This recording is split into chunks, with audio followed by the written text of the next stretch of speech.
Hey everybody, welcome back to Record-ology. As I knock stuff over, welcome back to Record-ology, guys. It is Record-ology Live, but don't freak out because if you're watching the replay of this, which there's a good chance if you're seeing this bit, you are watching the replay. This video is designed to be a standalone video. It might be longer than our typical videos, but we're doing product reviews in this video. So I am going to share with you my massive collection of personal CD players.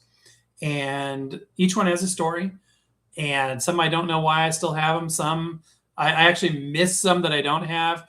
And, you know, there's a whole backstory as to why I have a massive amount of CD players. I need to purge them. I don't think I need this many, but since this is a live show as well, folks are starting to come in. And to those folks, welcome in. Sup and Prince, welcome in. Glad you are here. And again, if you're watching the replay, this will be a standalone video as well. If you haven't been to one of our lives, try to do this one a little earlier. It's about a little after 5 p.m. on a Sunday on the East Coast of the United States. And I know that time doesn't work great for some people, but I feel like people in the UK are like, it's like bedtime now. So maybe we'll catch some UK friends.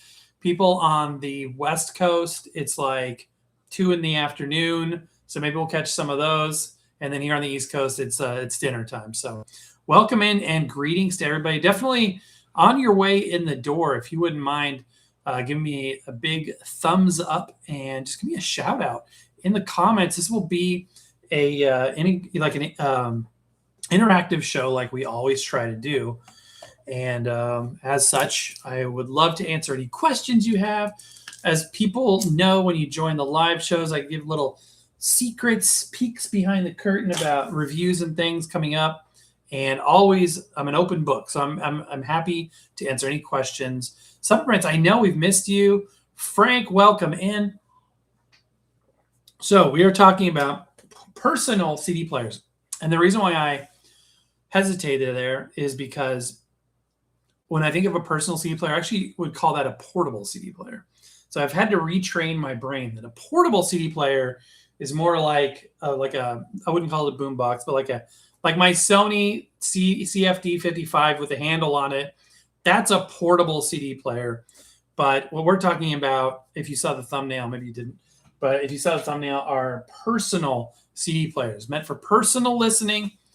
You carry them; they are extremely portable. In fact, they're more portable than portables. But if you haven't seen the thumbnail, look at, if you're watching the live, you probably haven't had a chance to see the thumbnail, but I've got them all stacked up there. So there's a story to be told here. So I'm going to tell you the story of Record-ology's obsession with personal CD players.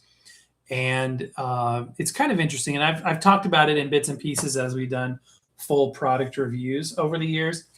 But when I was a wee lad, no, seriously, when it was the early 1990s. It was like 1990, 91. And again, I don't know if this was your experience, but for me, welcome in everybody. Steffi, welcome in. We're talking about personal CD players. We're going to look at a whole ton of them.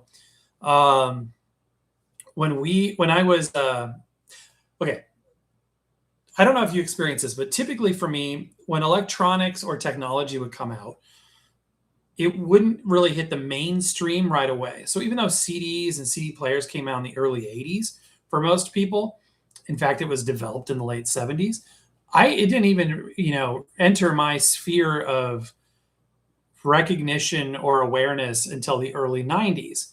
So, and then again, DVD players, I was a relatively early DVD player adopter. I got my first DVD player in 97.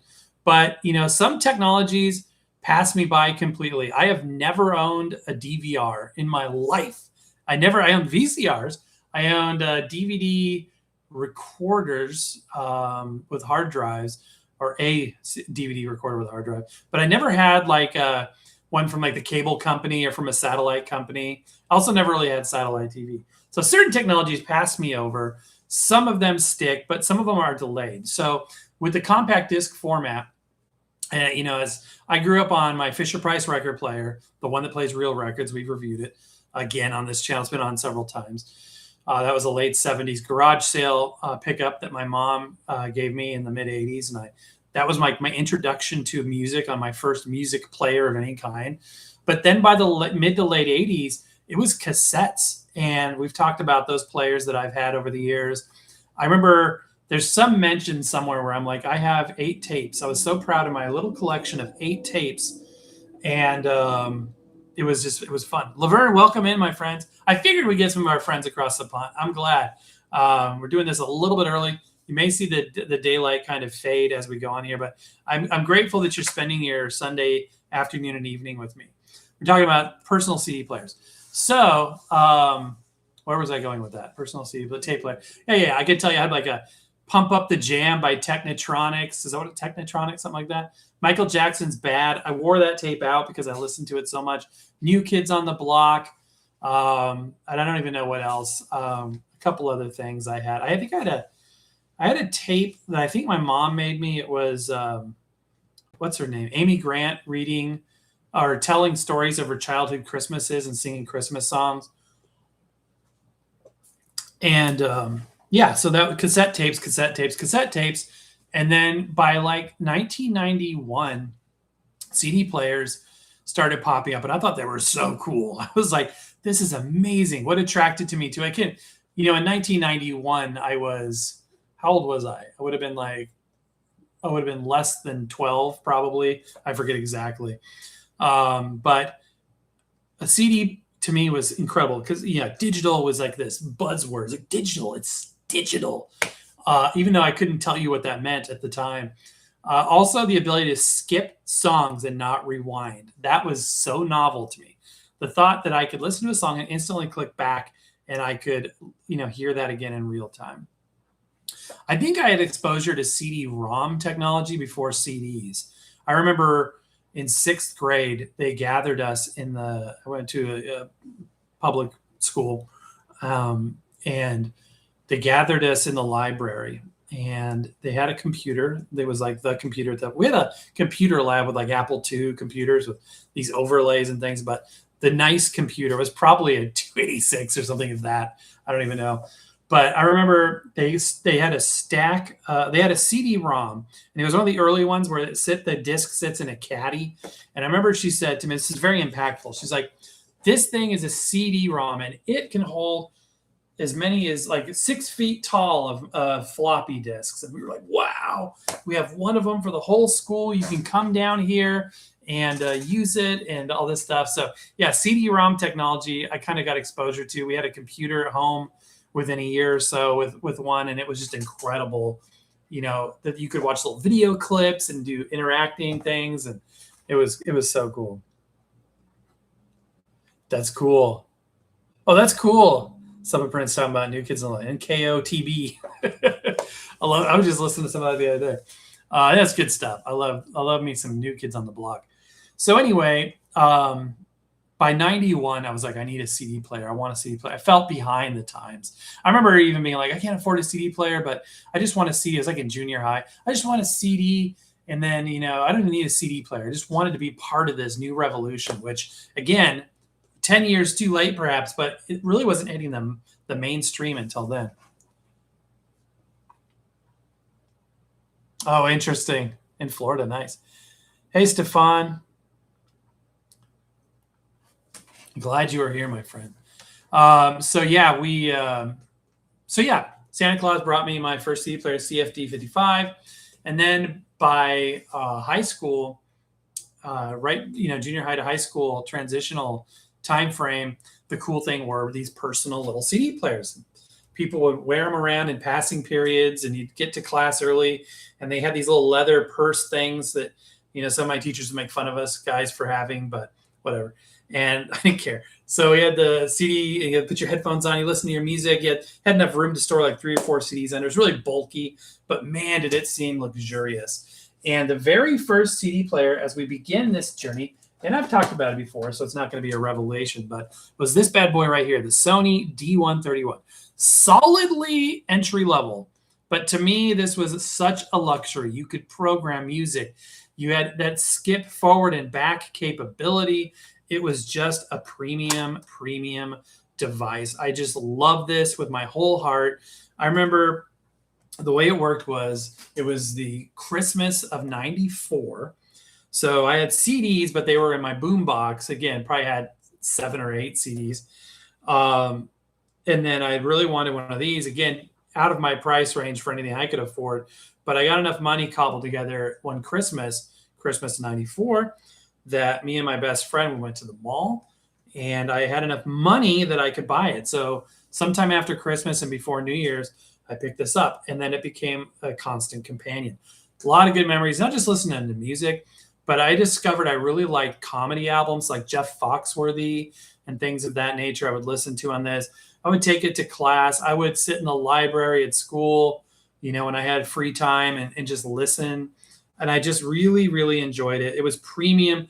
It was a novel thing because it was digital, so the sound was better. There was no hiss. You didn't have to rewind. You didn't feel like you were wearing it out. And it was just such a luxury. It was like if you had a tape of something, it was okay. That's not, it's like a working copy, whatever. But then if you had the CD, it was like it felt like you had this master recording. And it's silly now, people. It's funny because kids are rediscovering this format as novel. They don't have any nostalgia like you and I may have. But at the time, it was a premium thing. CDs were expensive. Now they're, you go to the thrift store and they're not.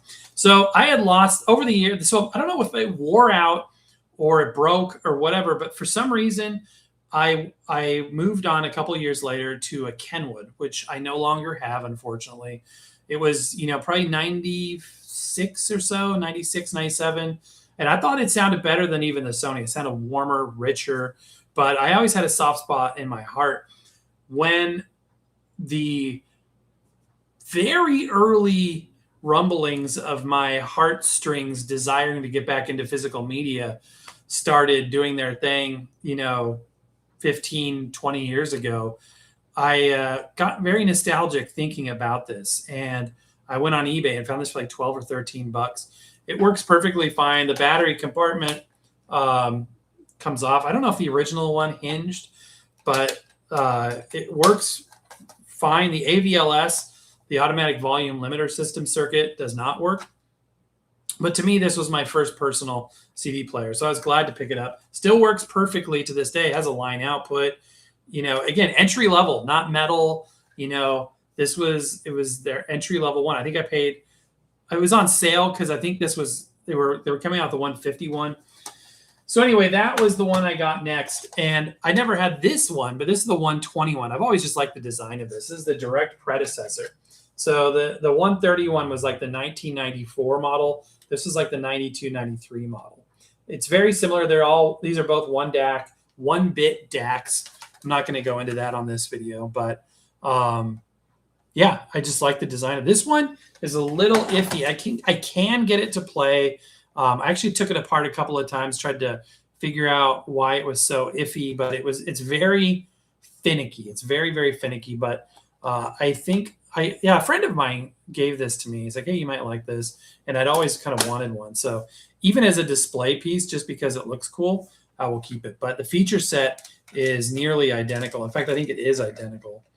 The battery on this one slides up and then hinges out. So I don't remember if the 131 had a hinge like that or not, but this is super cool. Cleaned. It was really dirty. It's got the lens is yellowed. My 131 is not, thankfully, but we got a lot of CD players to get through. So I'm not going to keep going chronologically because let me get caught up here. Kentucky in house. That's awesome. Stefan is from Vienna. Harman Kardon. Yeah, that's good stuff. Oh, that's cool. Yeah, most of these are going to be entry level. Well, we're going to get into some higher ones later. And then again, I'm not going to try to go in order. I just want to show you where it started. So I've loved CDs ever since then. I've really loved it.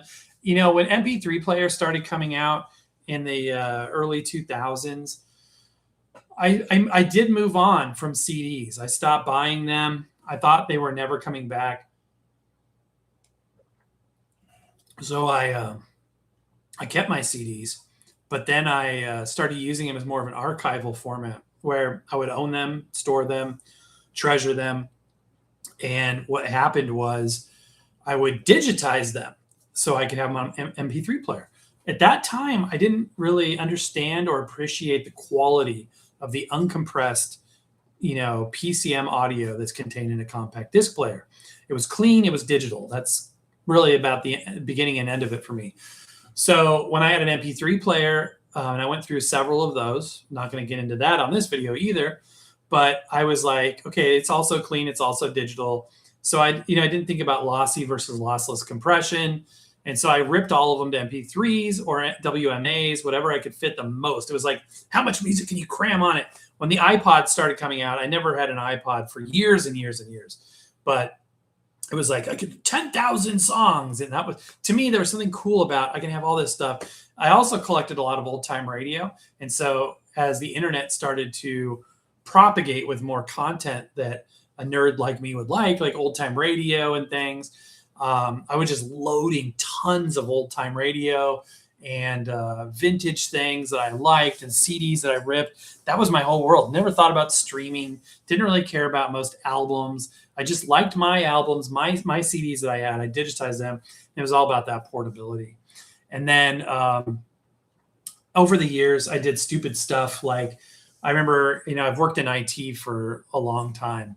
And one of the organizations I worked for, they would throw out stuff, or they would, e-cycle, recycle, or whatever. And we would get first pick. We would get laptops. We'd get all kinds of stuff. It was really fun. It was a great job benefit. But one time they were throwing away all these notebooks of software. They were like software binders, 3-ring binders with these like soft sheets with CD-ROMs.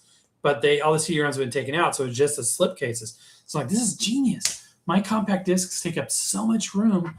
And all I need is the disc, because it was an archive. I didn't even think about it. So I made the stupid mistake of throwing away all my jewel cases. I already had hundreds at this point. It's like 2005 probably.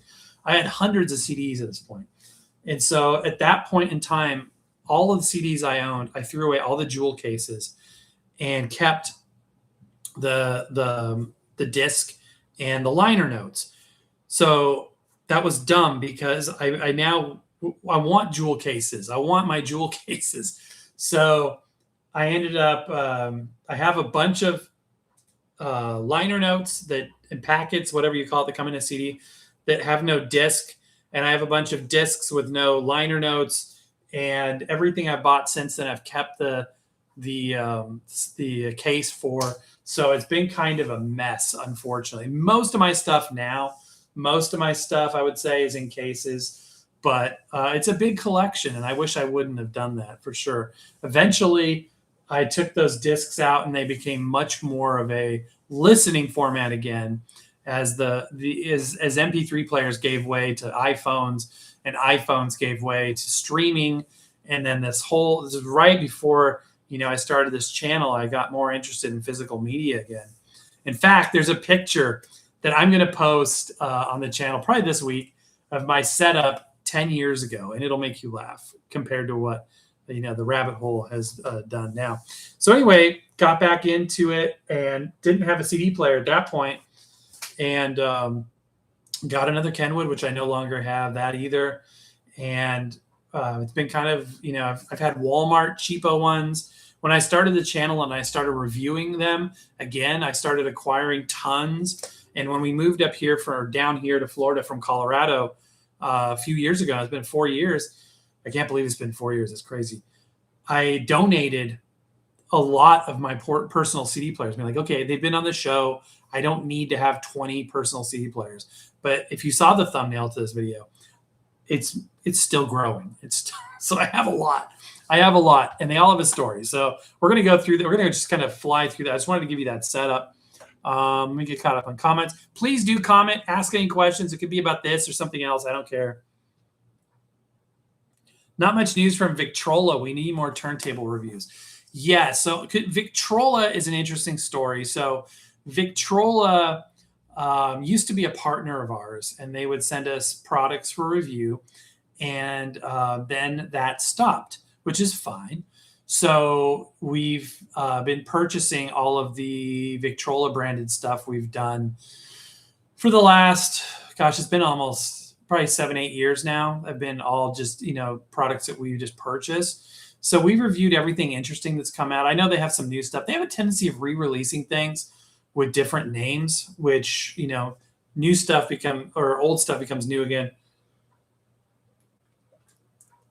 But we need to do more. And we know we need more turntable reviews. And this is something we're aware of. We're working on it. 2 iPod Classics, 100 gig hard drives. Yeah, I never had one of the nice hard drive based iPods. I eventually won at work an iPod Shuffle. No. I bought on Craigslist the first gen Shuffle. It looked like a stick of gum. I thought that thing was so cool. And then I won at work an iPod Shuffle 2. And then eventually I upgraded to a Nano. I had a couple Nanos, but I never had like the full blown iPod. And those were all flash based, but I never had the one with the mechanical hard drive until a few years ago. A friend of mine restored and rebuilt an iPod Photo, which I think was the 3rd gen or 4th gen. And it has a new DAC in it. I'm trying to think, is a Berber. I think it has a Berber. No, it was a Wolfson DAC. He didn't put that in. It was already in there. They were known for that. So it has a rechargeable battery. But unfortunately, it has issues now. It doesn't really work. So I still use digital audio players. In fact, I'm using the little brother of this one right now extensively. I keep bumping this.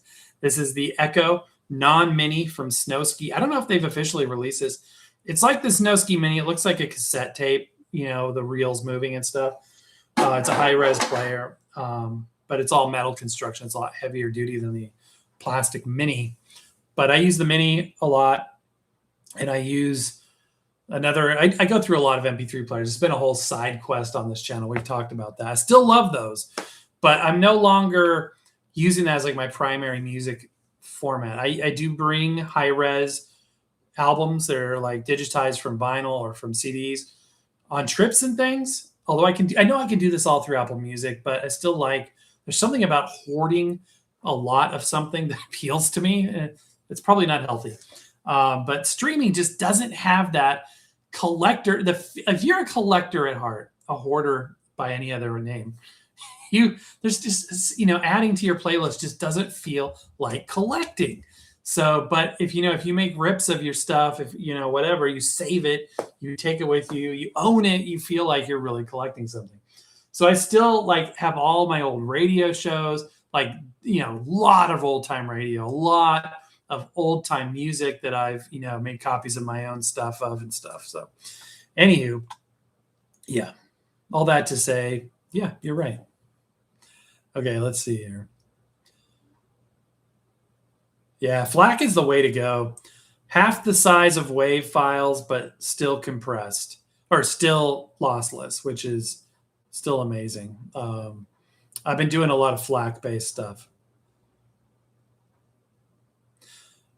Yeah, at some point I realized I started buying CDs again, and they had switched to digipacks, and I kind of feel like those are cheap. Or what's even worse is the cardboard sleeve with nothing, just a cardboard sleeve. A lot of real small run stuff I've noticed uses that. Duraband, yes. Oh yeah, that's a Walmart brand, Durabrand. I had one of those. I had donated it back before we moved here, but yeah, not bad at all. Sony Net MD player, those are cool. I've got one of my mini disc players. In fact, is it this one? I've had a heck of a time. Oh, that's another CD player. Oh, I have one over there. This is one of my mini disc players. I've had a heck of a time with these portable ones. I've got the rack mount unit down here as well, but I've got a Net MD compatible one as well. I think it's over there. But you have to. It's not quite compatible with a new computer. You have to kind of use some vintage software and things to make it work. But I went through a major. There's a whole side quest on mini discs on this channel. Yeah, CDs have been growing in popularity over the last few years. It's a resurgence, not on the scale of vinyl, but it's definitely resurging. Cassettes as well, to an even lesser degree. Comic books and records together. That's cool. I might have heard of something like that. That's cool, though. iPod Nano. Yep. Yeah, the locking. And then they allowed you to make 5 copies of it to physical media, and the DRM on that stuff was interesting. Also, just kind of the whole Apple ecosystem in the early years, where you couldn't save anything to the device. Like it would allow you to plug a USB into a computer and pull pictures off, but you couldn't load anything onto it. Things have definitely loosened up a lot since then. I remember the Zune. Yeah, and those are the types of MP3 players I had and really enjoyed, were the drag and drop ones. Just take a bunch of old time radio MP3s at really low bit rates and just cram hundreds of old time radio shows on there and listen to it in the car when I was driving to work. For a while there, I used to work um, uh, inevitably across town from wherever we lived. So if we bought a house on this side of town, I would get a job on the other side of town. So I, for decades, was driving long distances and really, really, really had time for old time radio. Doing really good, Clay. Welcome in, my friend. Welcome in, everybody. I appreciate y'all being there. We got a ton of CD players to look at, so stay tuned. RCA Lyrica, I remember those. Yeah, we were talking about copying all the CDs. Yep. $1,500 copy of Kind of Blue. Wow. I've got a very nice copy of Kind of Blue, but it's not enough. It's like, I don't know how much it was, but I got it used, but it's like new condition used. Yeah, that's good stuff. $1,500. I would never spend that much on anything music. I don't think I would ever spend that much on music. Oh, I have so many burned CDs. I have drawers and drawers full of them. So it's weird. iTunes for PC, I'm a PC user. iTunes has kind of morphed into, because remember they dropped iTunes for the Mac computers and then they kept it for the PC.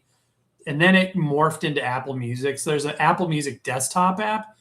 If you have, they still have iTunes, but they're rolling it off. So it's becoming more and more anemic. It does less and less and less. But Apple Music, yeah, for the last several years has had not only Dolby Digital, but they've got Dolby Atmos and they've got Dolby Atmos Spatial. So the sound quality is incredible. Yeah. And they have their own lossless protocol as well called ALAC, which is cool. Lennox Sound. Yes, I remember Sound Design. GPX, which was short for, anybody know what GPX was short for? In fact, I think, no, that's Sound Design. My 8-track player is Sound Design. When I think of the ultimate cheap brand of audio, I always think back to Checker Auto Parts. Used to sell Spark-O-Matic car radios and car cassette players. And I always thought that was so cheesy, Spark-O-Matic. I had a one of those 8-track to cassette adapters that was Spark-O-Matic brand. Welcome in, everybody. Yeah. Interesting. Welcome in, Music Junkie. We're doing CD players. Howdy from Arizona, Ronald. GPX. Who could tell me in the comments what that was? All right, let's move on. CD players, CD players, CD players. Here's an interesting one. We just recently reviewed this. Panasonic. I never had one of these back in the day, but I remember seeing these pop up. This is probably the biggest competitor to the Sonys that we were showing earlier. And what attracts me to this, two things. One is the MASH DAC. See MASH right there. That was the competitor 1-bit DAC to the Sony 1-bit DAC is what they call theirs. And then it has this little jewel ejector button to pop the disc off, which is really, really cool. And this is it literally within 2 weeks of being manufactured with the 131. So these were direct competitors. If you haven't seen our show, we did a head-to-head direct feed sound test and all this stuff on this. And anywho, so yeah, I love this Panasonic. It sounds great. Subtle differences. One thing that this has is interesting. These were obviously very big for cars, personal CD players, because, a lot of cars, early on didn't have CD players in them. Now they don't have anything. But back when everybody had a cassette player in their car, but no CD player, they would get those adapters, like a cassette with a cord that would plug into your headphone jack or your line out. And because of that, people were, carrying these in the car a lot. And they were even marketing some as car CD players. They'd say car Discman in the case of Sony. But one of the problems is the ABS is a thermoplastic, which has a tendency to melt. So they started making the lids, because that was the most exposed area, out of a plastic with a higher melt point, in this case, polycarbonate. So this is actually a polycarbonate lid. It's heat resistant to the sun. And what's ironic about it is polycarbonate is the same class of plastics that CDs themselves are made of. So anyway, this is a great little player. It's heavy, noticeably heavier than a lot of other ones. But yeah, that's a good Quasar. Yes, Quasar. Remember White Westinghouse? That was kind of a latecomer. White Westinghouse. It's like, I remember that at Kmart. Gold Star. Yep, it was Grand Prix. You got it right.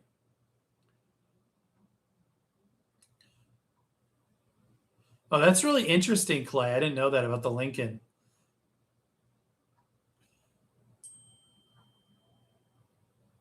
That's true. Things do have a tendency to come full circle.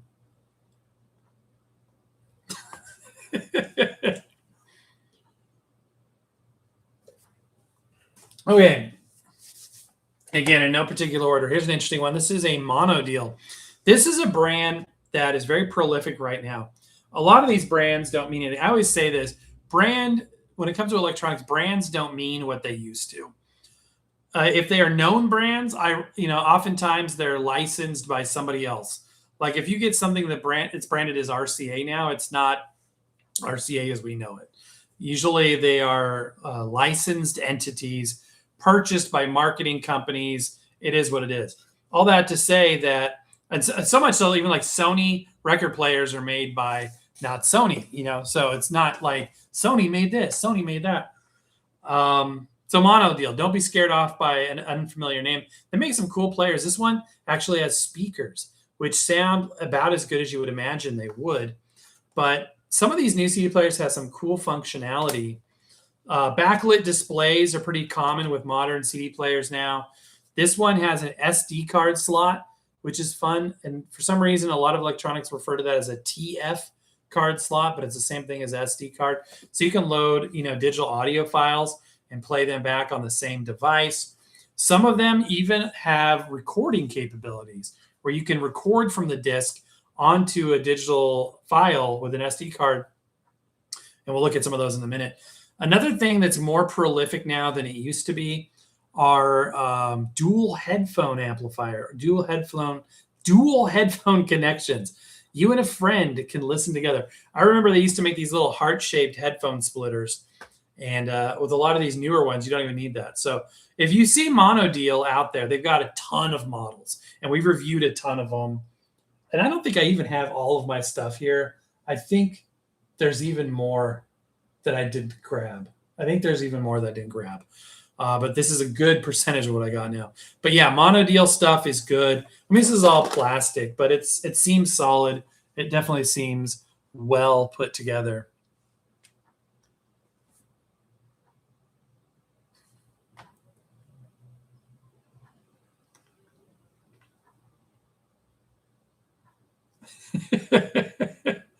Sorry, I'm getting some private messages that are cracking me up.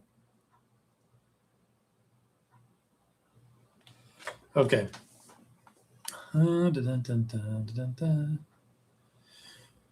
Used to have an FM tuner adapter that worked with a CD player. Yes, where you could broadcast it into your local car radio. I had one that connected to an iPod. That was cool. Hey, Scott, welcome in, my friend.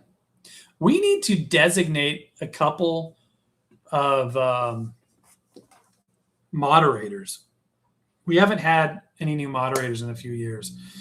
And it doesn't cost anything. You don't get any money for it. It just is a friendly gesture where during lives you can boot people that are, saying weird stuff, or you have some controls during the lives, and it kind of helped me keep an eye on things if I miss an important comment and stuff. So I need to appoint a couple of mods at some point soon. Yeah, and see, I don't even think RCA is Thompson anymore. That was the way it was, but I don't know if they still are. Sharp is an interesting one. See, Sharp, I don't consider Sharp a budget label or budget brand. I consider Sharp sort of secondary tier, kind of like Magnavox, Sharp, not quite Panasonic, Sony level, but like right under that. Sharp also made the Game Boy. They made a lot of products OEM, which is interesting. TF is trans flash, which is an earlier term for SD, which is secure digital. I didn't know that. That's cool.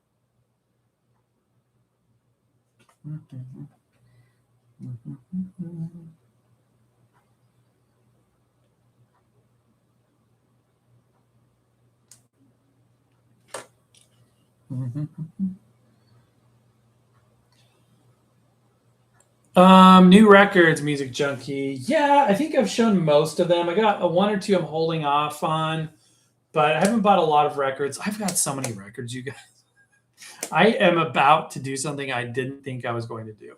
If you are in the IT world and you've heard of the term deep glacier, I'm about to deep glacier some records. Stuff that I don't want to discard, but stuff that I don't usually listen to, stuff that may have sentimental value or, as a family gift or whatever, but I don't listen to on a daily. But I need to free up some space because I just don't have as much as I used to, or much space as I used to.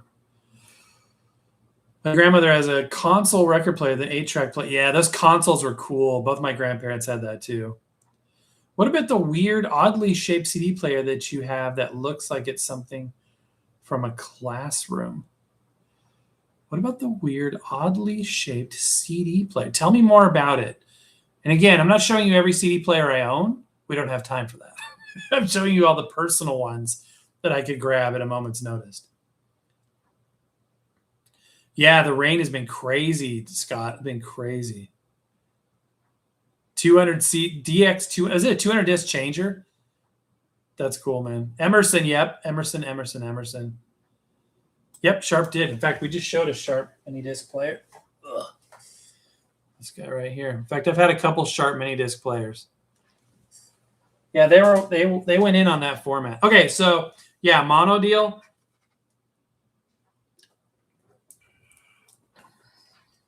Weeding. Yeah, I need to do that.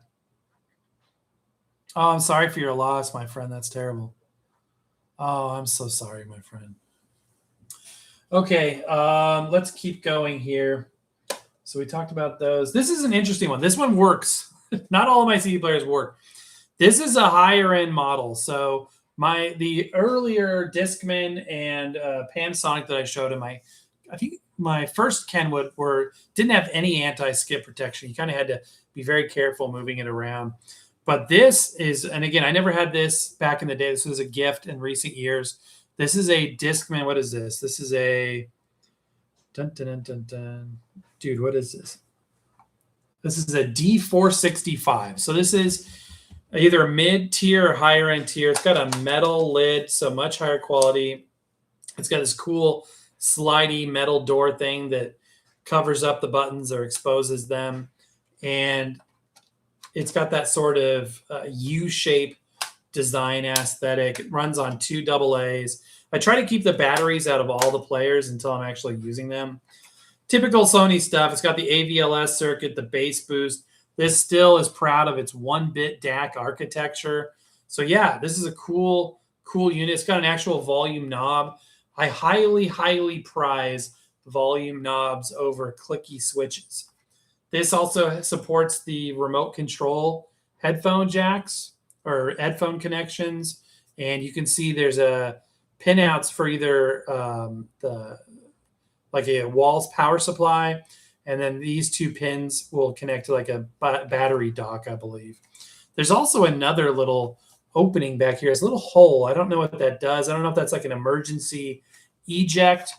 But yeah, this has a digital /line output in addition to the analog headphone out. So you could use this as a transport. And that's a cool one. This guy came with a case. Came with the case, which is kind of an interesting case. but it was kind of dirty when I got it. And yeah, those little brown specks on there are odd. They almost look like burn marks, like somebody took a hot toothpick, but it's been cleaned thoroughly. But yeah, this is a fancy one. It's actually got a little slip case, and yeah, it does have an ESP circuit. But yeah, that's fancy, a little neoprene case. So that's a cool one for sure. This one is neat. This is also mid-tier. Bouncing back and forth with the comments here. Yeah, with the records, Scott. I'm kind of like, I'm good on the records. I want to be very selective. If there's something special, I want to get it, but I no longer feel the need to just bulk up. Like, oh, that could be cool. I'm not going to discover music for the most part on record, probably. I just want what I want. I just want, if there's something I really need to have, I want to go for that. But I'm not, I need to get more records. I definitely don't need to get more records. It's one of the ones made by Mono Deal. Oh, wait. What? I'm trying to think of which one it is. I don't remember which one it is.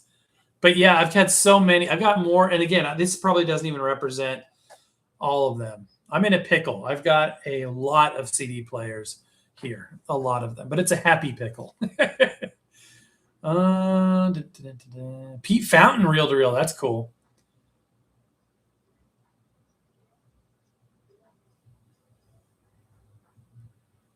What model did you have, Scott? Do you remember?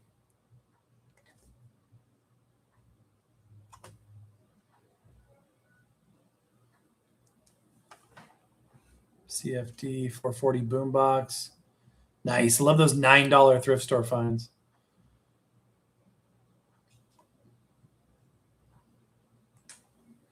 Is that the first one, the CDP 101?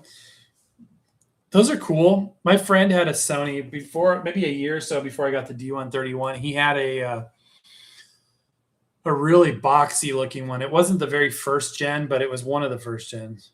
Wow, 1,000 CDs. That's cool. It's the Mono Deal that has the kickstand. Oh, are you talking about the frame thing we just reviewed? Yeah, that was weird.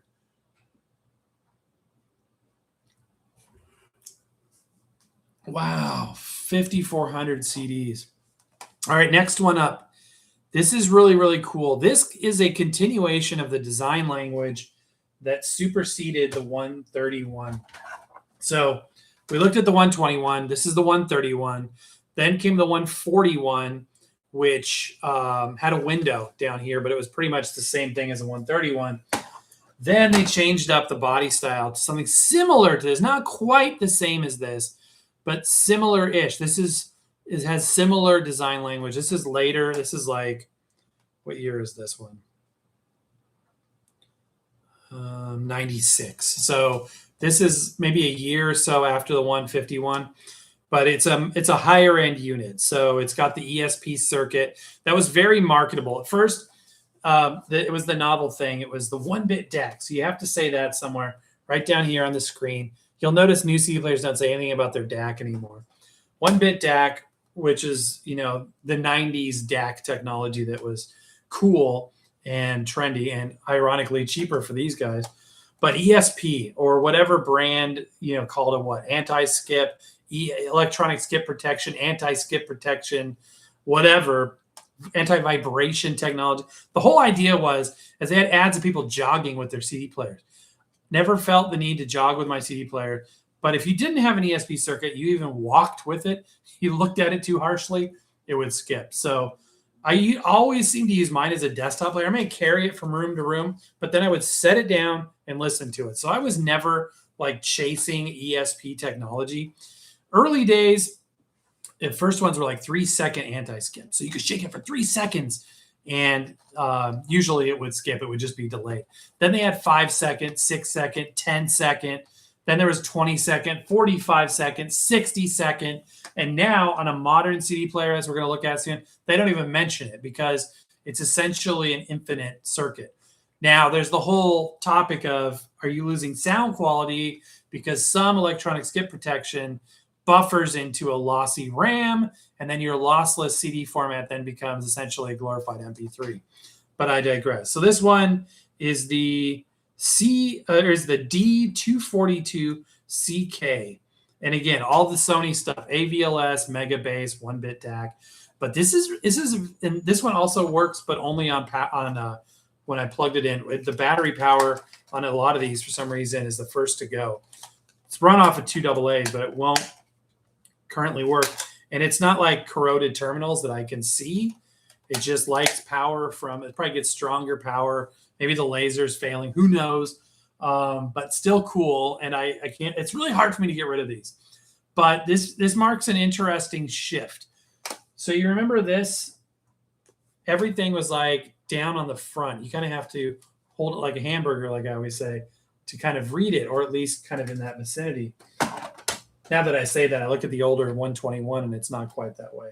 But a lot of the early CD players have that functionality is kind of on the front panel, but that's not really that intuitive. So you'll notice new CD players like this one we showed have nothing on the front. They have everything on the top because it's easier to hold it and look at the top. There's more real estate here. And yeah, that means that you need some circuitry in the lid, but that's nothing a little ribbon cable can't fix, right? So that evolution was gradual. So this one is one of those, it's got some of the stuff on the front still, but we're starting to make use of the room up here for common functionality. Transport controls have been migrated up here. And yeah, that's super, super cool. So line output, headphone jack with the remote control support, the volume knob. What does this button do? Charge. Okay, so you could charge your rechargeable batteries in this thing. It has these little brackets that we see on the side here on some of these early Sonys, so they can mount in a support bracket. This also has a very pleasing eject mechanism button right on the side there. So that's a fun one. I would love to find a 151, but that's a similar style.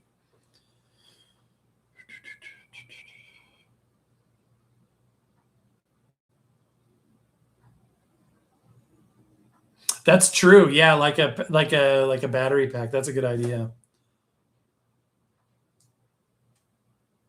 My Sony Carousel is still trucking along here. This is the CDP CE345, like circa 2000. Great unit, has an optical output. Then my Sanyo from 1987 with a 16-bit DAC that my friend Graham gifted. Okay, next. Look at this thing. This is a Studebaker. And yes, I know Studebaker is not Studebaker. But again, the branding is a licensed entity now. So Spectra Merchandising purchased the rights to use the Studebaker name. And they've used it to make a bunch of retro electronics that, you know, have a lot of chrome and look car inspired. And that's fun and that's okay. This is an interesting one, though, because it bears... as we tell our story, it bears an interesting step along the way. Now, if you look at these earlier CD players, they're very, very proud of their compact disc digital audio-ness. And they use this little, I'm sorry it's fuzzy, we're on a webcam, the CD logo that you see in different units, including others we'll look at here. The CD logo for the form, designating it a Redbook compliant CD player. Redbook is the governing document that says what a CD has to be. It has to be 2 channels, which can be 2 mono tracks or 2 stereo channels. It can have more than 99 tracks. It has to have the certain physical dimensions. It had the table of contents has to, you know, have a certain format that's readable, etc. Also, an interesting thing to think about. The other day, maybe a month ago, I was thinking to myself about this. How did they make CDs in the early 80s or late 70s, but the early 80s for the mainstream, or the less affluent mainstream, the early 90s, like me? How did they do that without files and digital audio transfers via computers? Well, they made CDs without computers. How would they do that if the audio is digital? That's an interesting thought. Now, we know a CD is an aluminum disc that is pressed, mechanically pressed, where the lands and pits give it an actual, not a groove, but a series of lands and pits that are physically on that disc in the case of a pressed CD. And then there's a polycarbonate protective layer and then like a couple other layers on the other side, but they are pressed. Well, it turns out that CDs are actually mechanically, originally were mechanically, digital audio was fed into a machine that would actually create the master stampers in a mechanical fashion from digital audio without the use of computers or digital audio files. And I think that that's phenomenally interesting. Okay, so the CD logo is a licensed entity. You no longer see it on most CD players. You see this instead. They're like, well, we can't use the licensed one, or we don't want to. So we'll just make our own, and not just Studebaker, but different brands will use this new CD logo, which kind of cracks me up. This one says 60-second anti-skip, and it's very 50s Studebaker car looking, and it's a snazzy CD player as well. I've had 3 of these Studebaker CD players. I think they're really, really fun. The quality is fine. Most modern CD players, you'll notice that the new ones, we've shown a couple of them already, don't say anything about a DAC anymore. It's not a marketable term. It was only used back when people were differentiating it from the old-fashioned 16-bit DACs. Once that became mainstream, what's the point in differentiating it? Nobody's thinking about that. When I'm saying nobody, nerds like you and me might be, but mainstream folks weren't. So the marketing lingo omitted that. And as such, the 1-bit DACs of the 90s gave way to SoC DACs, which are system-on-a-chip DACs, where you've got a single chip doing a number of things: amplification, decoding, etc., error correction, and digital to analog conversion is all done on a single chip. It's a lot cheaper, but as the technology's gone on, there's a lot less components in this versus this. So a lot of these modern ones just use a system-on-a-chip DAC instead of a dedicated DAC chip.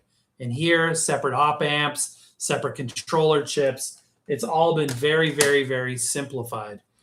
And most people would never know that, especially on a fun entry-level unit like this. But yeah, I love the color.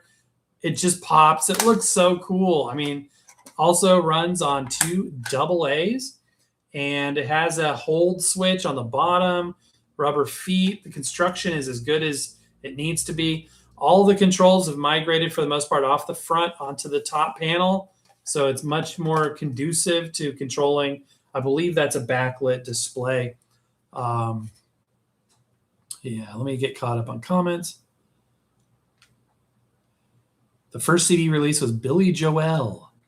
I have to say Billy Joel. After I saw that comedy bit, like Jim Gaffigan was talking about Billy Joel, and he was in Ireland, and everybody's like, have you heard of the guy, Billy Joel? Billy Joel. He's like, who's Billy Joel? You know, Billy Joel, Piano Man. And he's like, wait a minute, are you saying Billy Joel? So now every time I see Billy Joel, I think Billy Joel.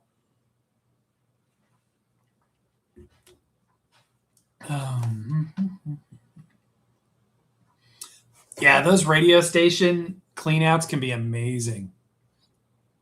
Do I have a favorite CD player that I've tested? We're going to get to that because I some of my favorites are going to be at the end of this. Random fact, I love peanut brittle. I have family that thinks it's really funny to get me to say random words during these lives. And they'll text me. They're like, say peanut brittle. Say it, say peanut brittle. So if you hear me say a weird word, it's just for their entertainment. Okay, so keeping with the car theme, Studebaker came out with this fairly recently. Also very 50s-esque, and I love it. That's what we said.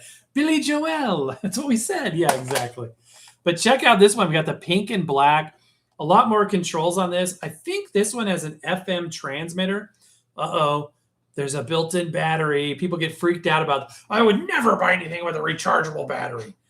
The fun that you can replace the rechargeable battery. You know, it's not that hard. If you got a screwdriver in 5 minutes and access to eBay and Amazon, you know, in 7-8 years, if the battery starts failing you, just put a new one in. So I would never buy that. I only want alkaline. Okay, you want to buy expensive batteries continuously or have one that works rechargeably for years and years and years. That's on you. 60-second anti-skip. This has FM radio tuner built in. I think this one not only transmits Bluetooth, like for car use, etc. But I think, yeah, this will transmit FM. It's actually got an FM transmitter in there. 14-bit CD players, Dr. Rick. Dr. Rick, maybe you got doctor money. Maybe that's how you can afford those. Because 14 bits, like early days. Those are early days. I've even heard there's been 10-bit DAX CD players in the early days. That's cool. That's really, really cool. Yeah, I was excited to get the 16-bit 1987 Sanyo that's squeaky clean. You can eat off this thing. It's like in perfect condition. Okay, what are we saying now? Doesn't count. That was a scam way to do it. They have this game. They're like sending me these words, and I have to say the weird word in the course of the show. And so I said about that, and they said, no, that's a scam way to do that. It counts. That's funny. Okay. Anyway, this is a cool one, isn't it? I like the design. A lot of chrome. And it's got, it has clicky buttons for the volume control. I don't like that. That's not great. Where's the latch for this thing? Okay. So there's a look under the hood. Very heavy lid on this. It has a tendency to want to kind of swing down like that. Because all the controls are in the lid, there's a shield up here because there's electronics. There's a board up there. And but yeah, these are cool. I love this stuff. Yeah, the Sony Sports. Wait. Sony Sports Series, the orange and white. I never remember a 90s-esque player, old radio says. I would go Sony or Panasonic. Honestly, I think they'll be the best ones. Although, you know what I would love to find is another one of those Kenwoods. Like a 1995, 96 era Kenwood. I would really like to find that.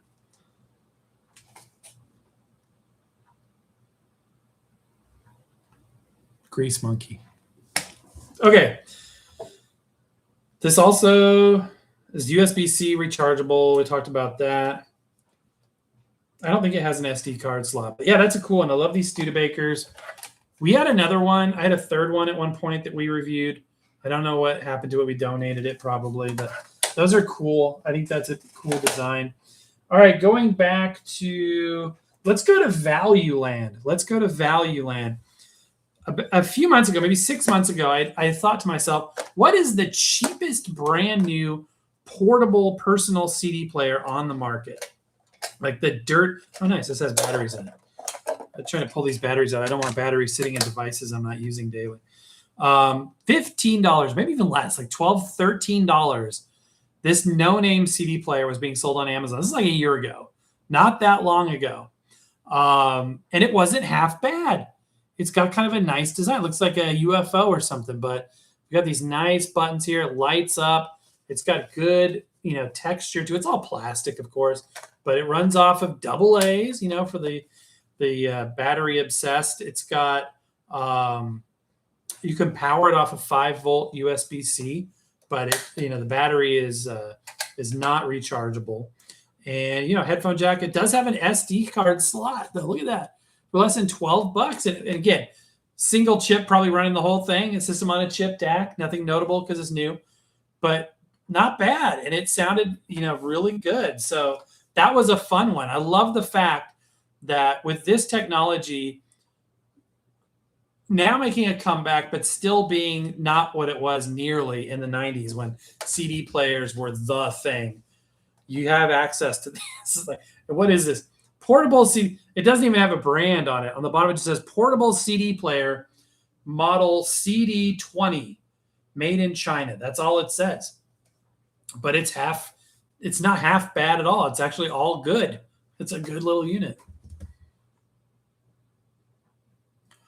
Cereal box records. Oh, yeah, we've done a lot of shows about those. Yeah, those are fun. Oh yeah, the Fantasia soundtrack. That's great. I've since bought a copy of that, the 2-disc set.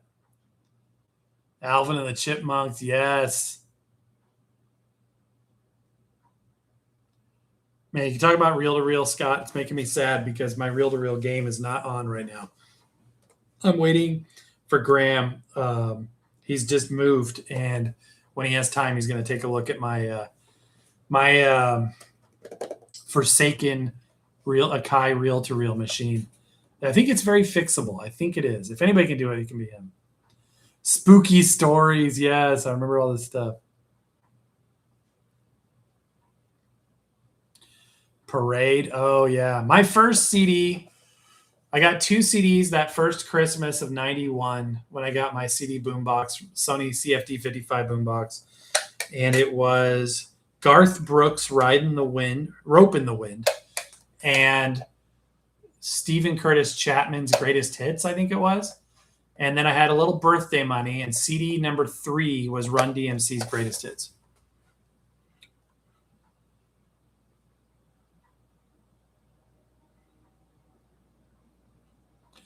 Sony Sport. I never had any Sony Sports stuff. I thought it was cool.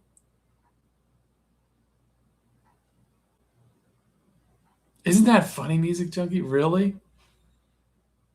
Oh, it was a record. I was thinking of the book because it was like a spooky story. That's interesting. I have Polar Express. I do have Polar Express. I bought it. I do have it. Tina Turner. That's funny. I like it. That's good. Got only 4 records this week. Goodwill. $4 each. I know, right?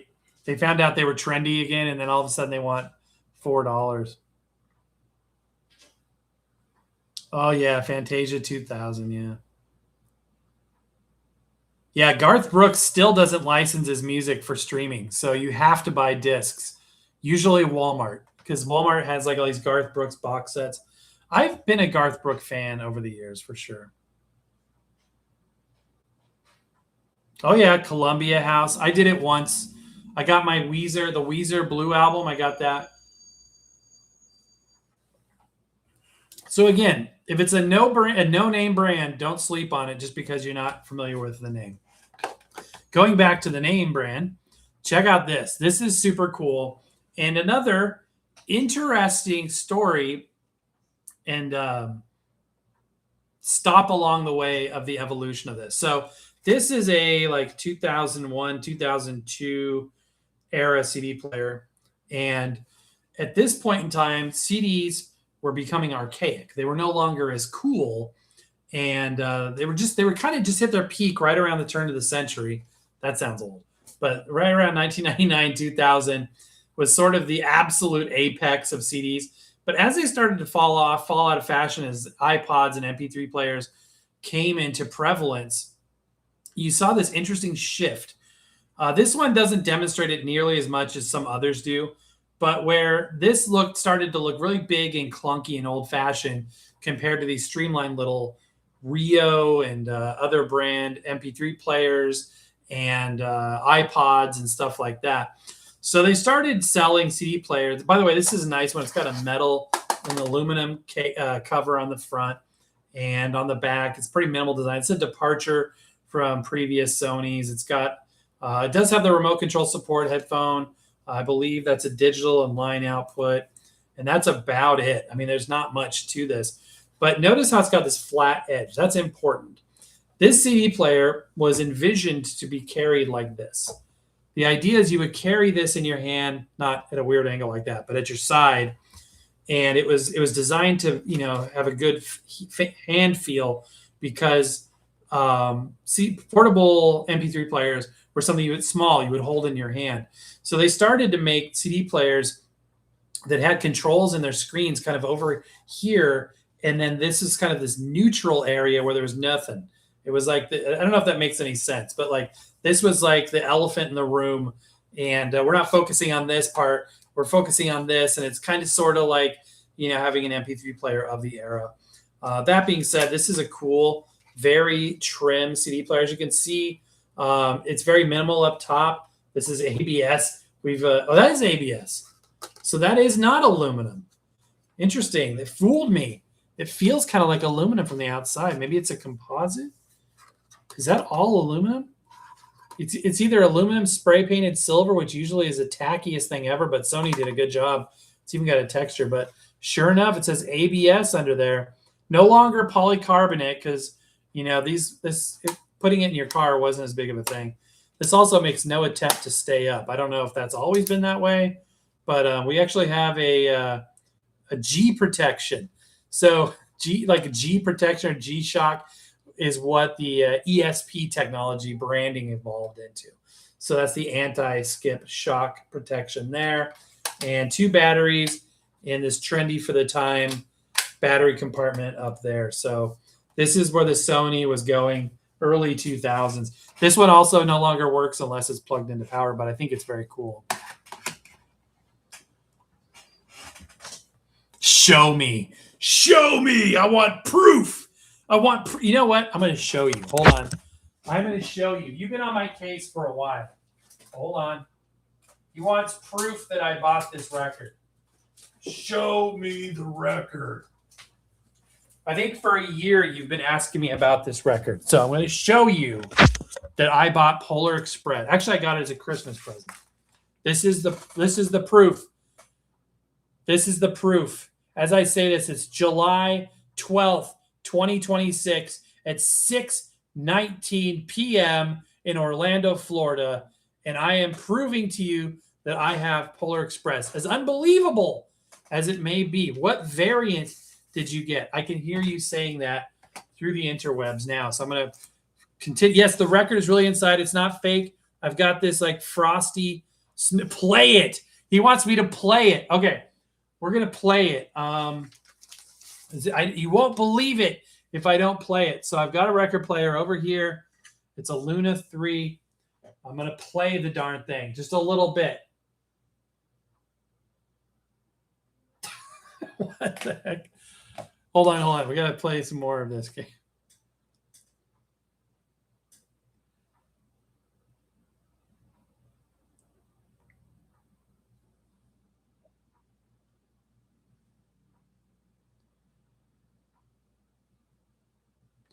Tony Hawk.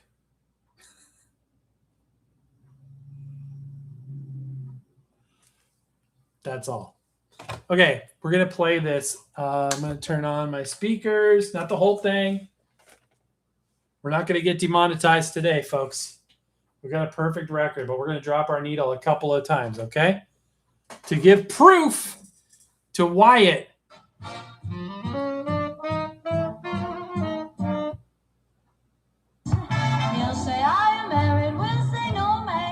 Okay. This is the best part with the old songs. Okay.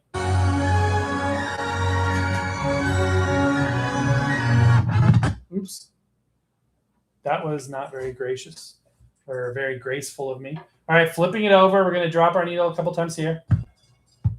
Because that's the way things happen on the Polar Express. Lights are gleaming. Okay, skipping through. Do you believe me now?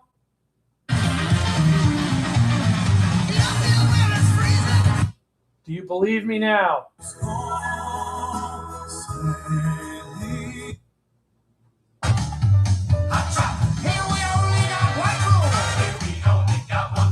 Okay. There, I've played it. I've proved myself. Will you believe me now? Did I earn your respect? Oh, John, welcome in, my friend. Trisha Yearwood, yeah, that was a big, there was a lot of drama about that.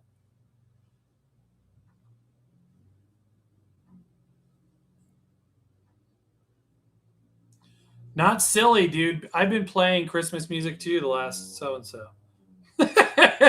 What's this? Hold on a second. I'm getting harassed by my own family.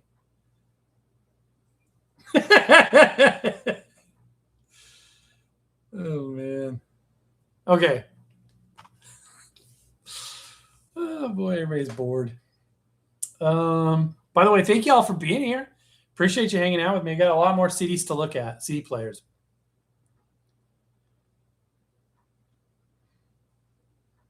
Oh, yeah, burn CDs. Got a lot of those.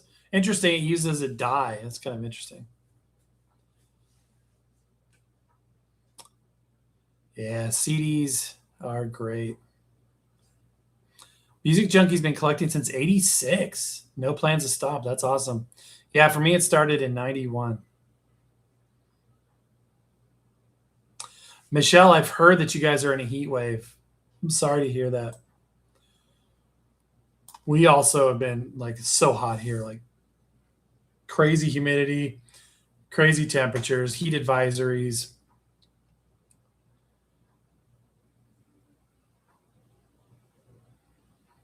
See, Eric, you mentioned about the CDs being scratched and not playing, which is interesting to me because they were kind of designed to do the opposite. And I really maybe I was just OCD protective of my CDs. I don't know. But I will say this. Polycarbonate plastic, which is what a CD is made out of, is the same kind of plastic that they use to make a dust cover to a record player. Like that's polycarbonate too. And we all know how how non-scratch resistant they are. They scratch so easy, but they are more heat resistant, and that's why they use that. So interesting.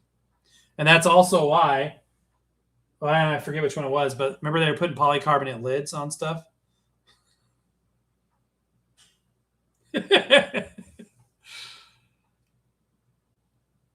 Bob and Tom bits on CD.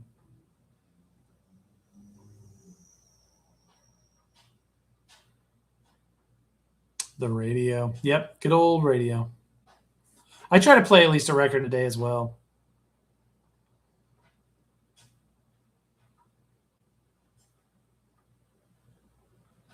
I've heard of these records, these metal saw blade records. Oh, interesting. Cassettes to CD. Nice. It's fun to convert file. I don't know why it's so fun to convert things from one format to another. Yep, that's true, old radios. Do I have any Burl Ives? I do have one. I think I have one or two Burl Ives records. I love Burl Ives. Also, I've got Burl Ives on like the sound. I have the record soundtrack to the Rudolph the Red-Nosed Reindeer and those things. Kind of a combination of those. Heck yeah, dude. Play your Christmas stuff. Play it all year round. Vintage Passion 2. Welcome in. It's been so hot in Florida, dude. It's been crazy.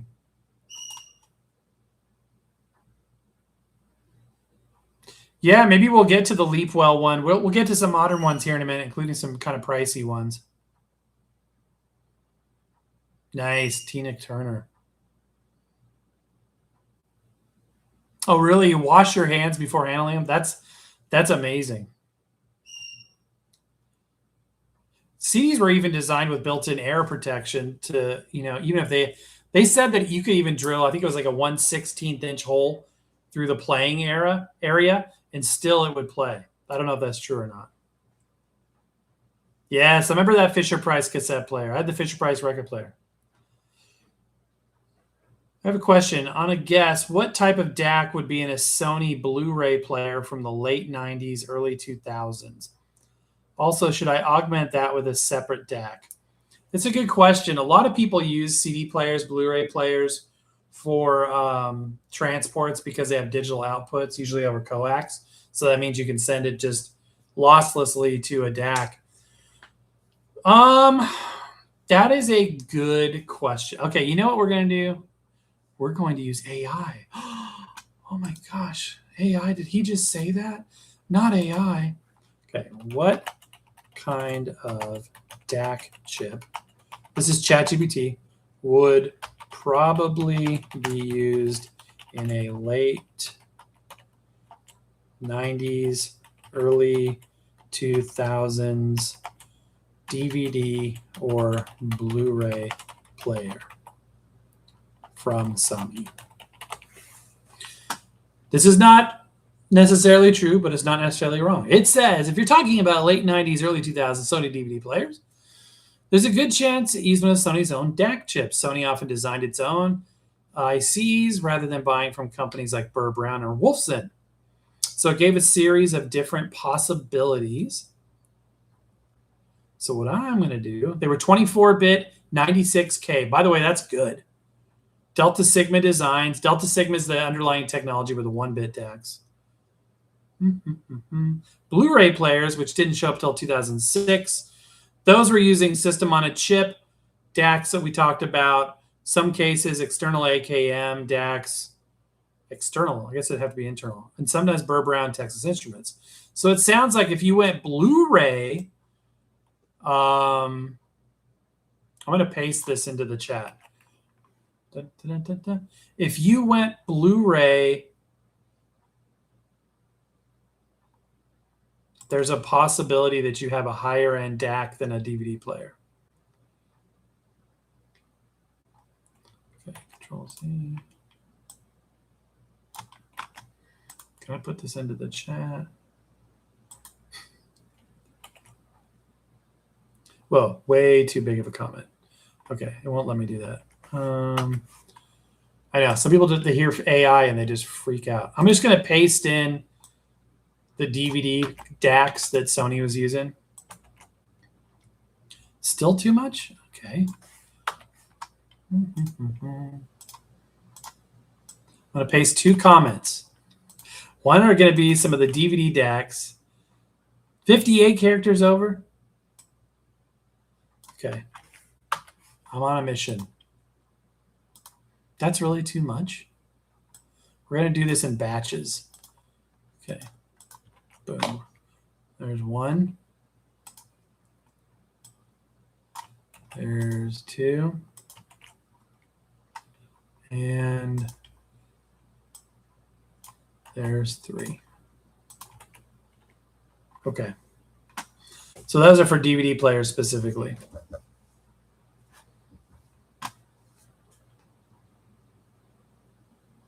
Rockin' Robin.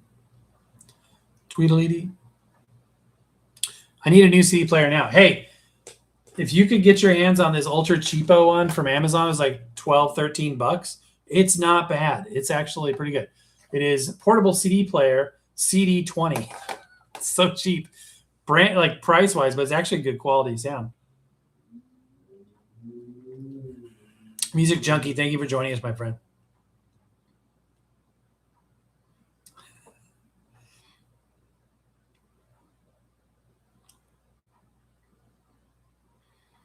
Nice. Laserdisc. I've avoided that format so far.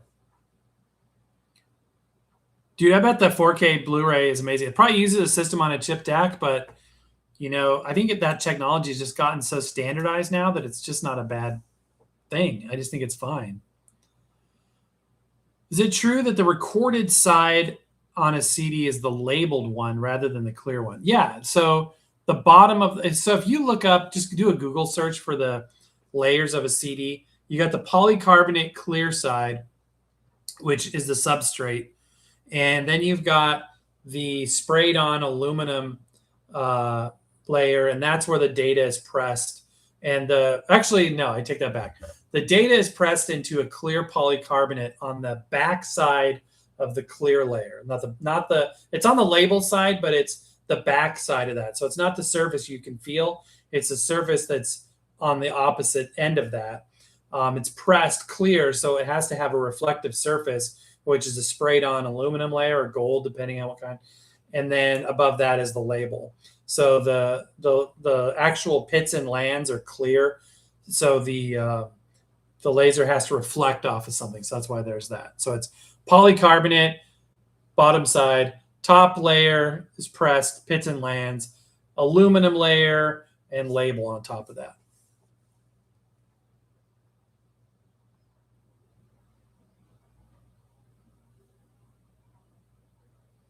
Nice. Eric's got a good setup, it sounds like. BDP S350. Yeah, I've heard about the SACD capability. I've never done that. Scott's got a new 4K Blu-ray. I have a Blu-ray player. I have 2 vintage, like mid 2000s Samsung Blu-ray players. The same model. I happened to get one as a Christmas present. There's a trend here. I get a lot of good Christmas presents. And then I actually found the exact same model several years later at a thrift store. Picked it up. It's a great unit.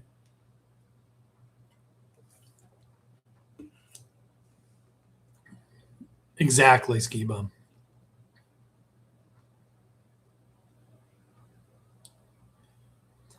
Recorded CDs use a dye. So when they're burned, the laser actually burns a different reflective parameters into the dye, and the dye is either blue or purple.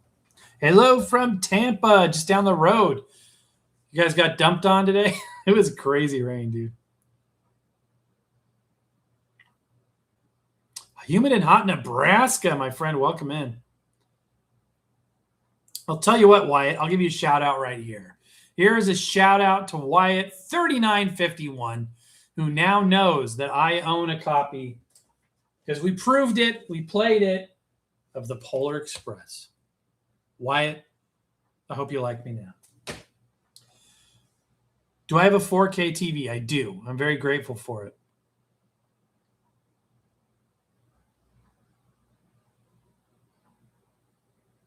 Nice. Yeah, that 10 years is pretty good these days. Phillips, yeah, that's good stuff. Yeah, the rain, dude, was crazy. 4K version of the Goonies? I'm jealous. I've just got a DVD version. Okay, so to continue our tour, I want to talk about these guys. Klim, which, yes, I know spells milk backwards. Some people are fascinated with that. But yeah, Klim makes really fun, good quality modern CD players. And they come with these really nifty molded cases with a little accessory pocket and a zipper. And that's a really good thing. They have a lot of different, they have like 2 or 3 different models. And I think this is the Nomad. Is this the Nomad? Yeah, this is the Nomad. Again, all the controls now are up on top. I love the clear design. No, it's not prison tech. It's 90s retro tech. Although this was, made in the last couple of years. I like seeing through stuff. You can see the rechargeable battery in there. You can see the sled motor. You can see the direct drive spindle motor, the circuit board. If you ever on a circuit board see like a squared off zigzag pattern, that is the Bluetooth antenna. Let me see if I can find one on here. Now that I mentioned that, you can't see it. But yeah, I love the fact you can see the rubber standoffs. And I wish it was totally clear, not frosted. But yeah, this is cool. Klim makes great CD players. This one, I believe, has a backlight. Yeah, blue backlight. And they're affordable. Some of the new CD players we're going to look at are not affordable. Everything modern, I'm not going to keep repeating it. Yeah, the wood grain version, I had that at some point. I gave it away, I think. Everything modern is going to be a system on a chip DAC for the most part, except for a couple exceptions. Everything 90s is going to be 1-bit DAC. Everything before 91 is going to be 16-bit. Okay, I just need to turn it off now. Power off. 2 headphone jacks. Volume rocker switch. Not a fan of that. SD card slot for playing digital files. This, I believe, will record. Can you record on this one? No, maybe you can't record on this one. Some of them you can record the CD to digital. What else is notable about this? Rechargeable battery, which I like. Great CD players. The Klim CD players, the Nomad. This is, I think, my favorite one. Love it. Another brand you're going to see a lot of is Hot. In fact, we just reviewed a Hot brand frame CD player. I'm not a huge fan of frame CD players. I don't get it. But yeah. The airline KLM, yes. I'm a big aviation buff. I remember KLM. Vintage Passion, you're on the right live stream. If you're a CD fan, that's great. Oh, the new McCartney album's good. I got to check it out. Thanks for the tip. Michelle, you got the Klim after seeing the review. That's awesome. Discover's a good one too, yeah. I was able to pick up a Glenn Miller AAF band broadcast recording laser. Oh, yeah, love Laserlight. It was a budget, label, but I have so much Laserlight stuff. I love Laserlight. In fact, I probably have some Laserlight right here. Do I? No, but I have a lot of Laserlight stuff. 1999 era Discman. Have you ever heard of a Sanyo cassette recorder? Not a specific one, but I'm sure that there are many of them out there. Okay, so the Hot CD player. It's cool. It's rechargeable. It feels quality. This is like $50, $60, $70 CD player. I would go for a Klim over the Hot branded stuff. I think the sound quality and build quality is on par. You'll notice this is like just fun and cool, accessible, some might say. Whereas these appear to be a little bit more elegantly designed with their copper trim and their shiny, a little bit more elegant perhaps. But yeah, these are great. These hot branded CD players.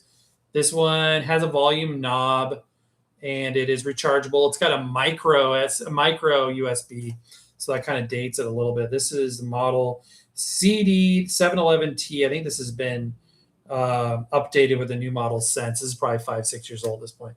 But yeah, hot CD players. If you come across one, they're nothing to sneeze at. They're fine. I do have Thriller. Yes, I do, and I'm going to show it to you just because it's in arm's reach. I'm not going to play it. I'm not going to play it. I have Bad also. Yep. Thriller. Classic. Okay. Next up. This one. I bought it because it looked cool. I bought this at a thrift store in Denver a couple of years ago, and it doesn't work right. It's actually... I can get it to work very intermittently, but Emerson, another one of those budget brands. And, they would do things to compete with the higher end brands that always cracked me up. Things like, well, we can put ours in really cool, bright colors, or we're going to have, this as ultimate skip protection. You've got 60-second, you've got, whatever, 90-second. We've got ultimate.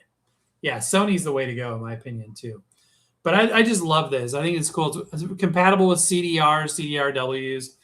And on the back, it's got this ergonomic design element with kind of a grippiness. Again, the idea is you can grab and go. It's got a nice tactile thing. There's no rubber feet whatsoever. There's a little plastic nibs that act as feet, but that's about it. October of 2004. It's got a hold switch. Controls are on the front. I don't think anything lights up. And it's all plasticky. But this has a cool thing in it, in that the battery compartment is inside this, which is really cool. Sony did this a lot too. Why not? Why not put it there? Because it's less prone to falling open. You don't need to access it while the disc is in motion. So make use of that real estate. Have it open from that side and then have less moving parts here that can break like we've seen in other models, right? So that's cool, and I wish it worked, but it doesn't, unfortunately.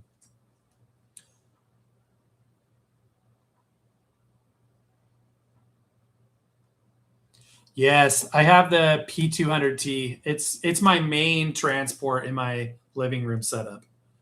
I love it. I absolutely love it. Yeah, the remote controls. We were talking about those earlier. So anyway, I love this. I wish it worked better, but alas, it is what it is. Okay. Oh, another Klim.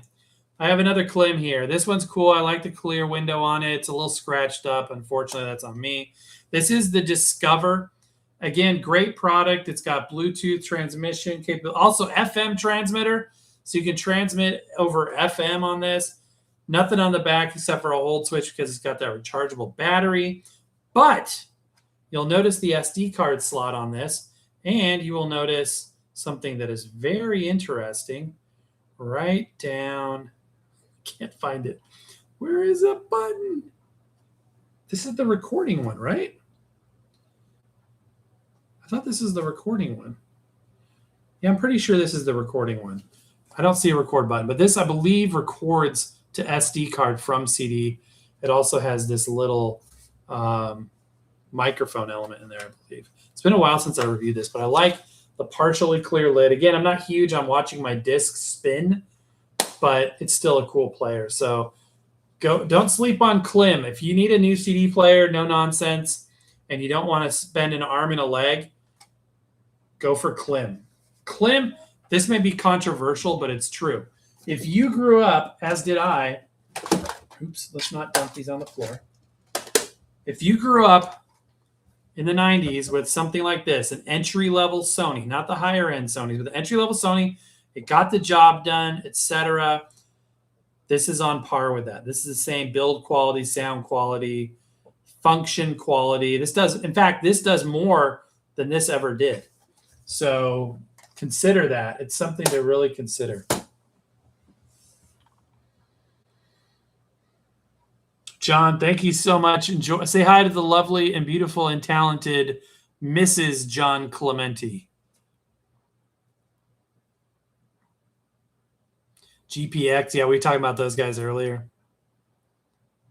1x1 turntable, play CDs from. Yeah, that's cool, man. That's what I thought. I thought that one recorded. Welcome in, by the way, my friend. Appreciate you. I was looking. Teddy Ruxpin. Yes, Teddy Ruxpin. I never had one, but I remember it. Okay, now we're going to start getting really serious. We're going to start talking about some modern CD players that are quite nice. These are newer. These are the best. It's like if you, yeah, Iowa was a great brand. Closely associated with Sony, absolutely. These are more pricey. So for a modern, affordable CD player, my recommendation is Klim or Hot, although I prefer Klim better. Also, Mono Deal, we looked at earlier, not bad at all.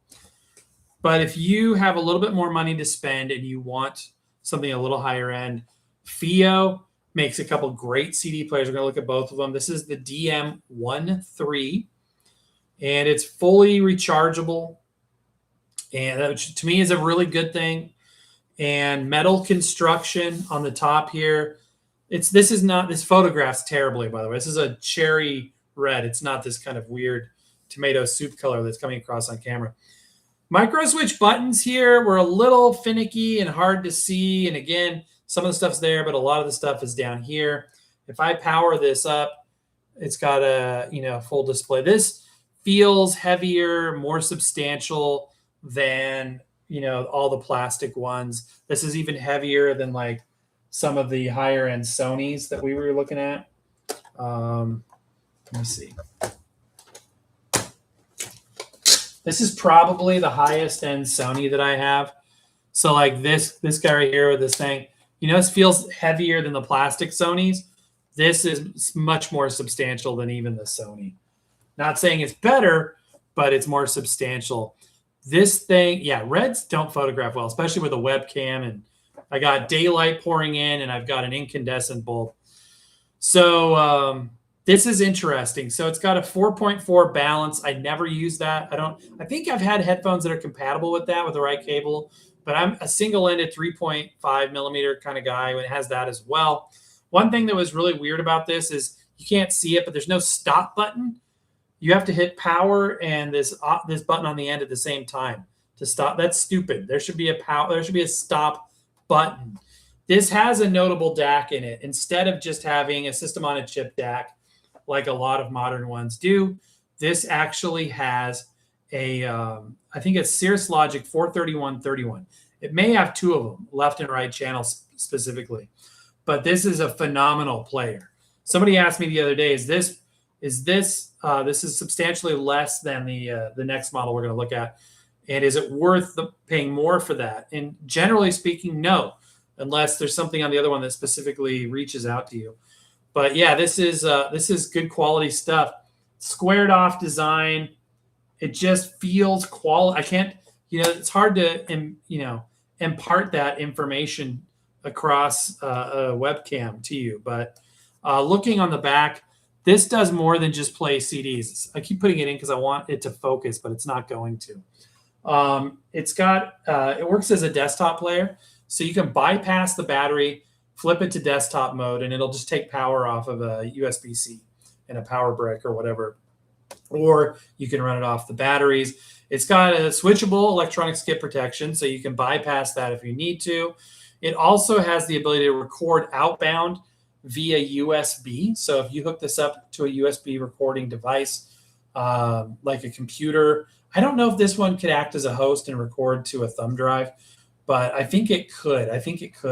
It's got a USB-C for that as well. It's also got an optical line output, coax, or optical output multi-jack that is selectable, and a balanced line output mode that is 4.4 as well.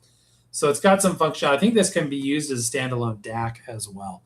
So this is a robust, heavy-duty unit. And I give this 7.9 out of 10.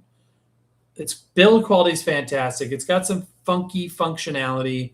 The screen, the writing on the screen is a little bit tiny. I'm old though, so maybe that's just me having vision problems like an old man. But yeah, it feels good in the hand. It's built well. It's portable.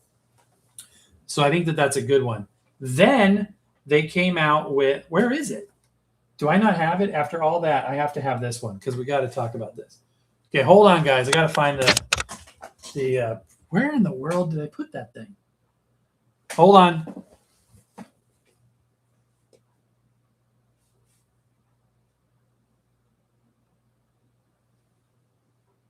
Okay.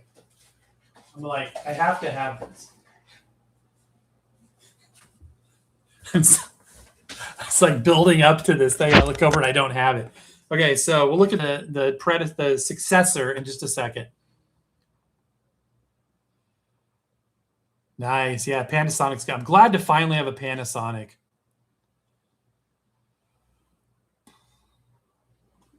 So if typically speaking, a newer CD player, if you get like a decent one like this will sound better because they'll be quieter. The biggest thing with the older DACs, when the capacitors and the resistors and the things start to age, the circuitry, that you start to notice there's more hiss. And even new out of the box, they didn't run as quiet compared to cassette. They were dead silent. But compared to newer DACs that are so quiet and so dead silent, they have a little bit more hiss versus some of the modern players. So in that regard, the newer ones definitely can sound better. Plus, they're newer, so the components are fresher and stuff like that. But that being said, I still like a vintage player. I've got several, as we looked at earlier.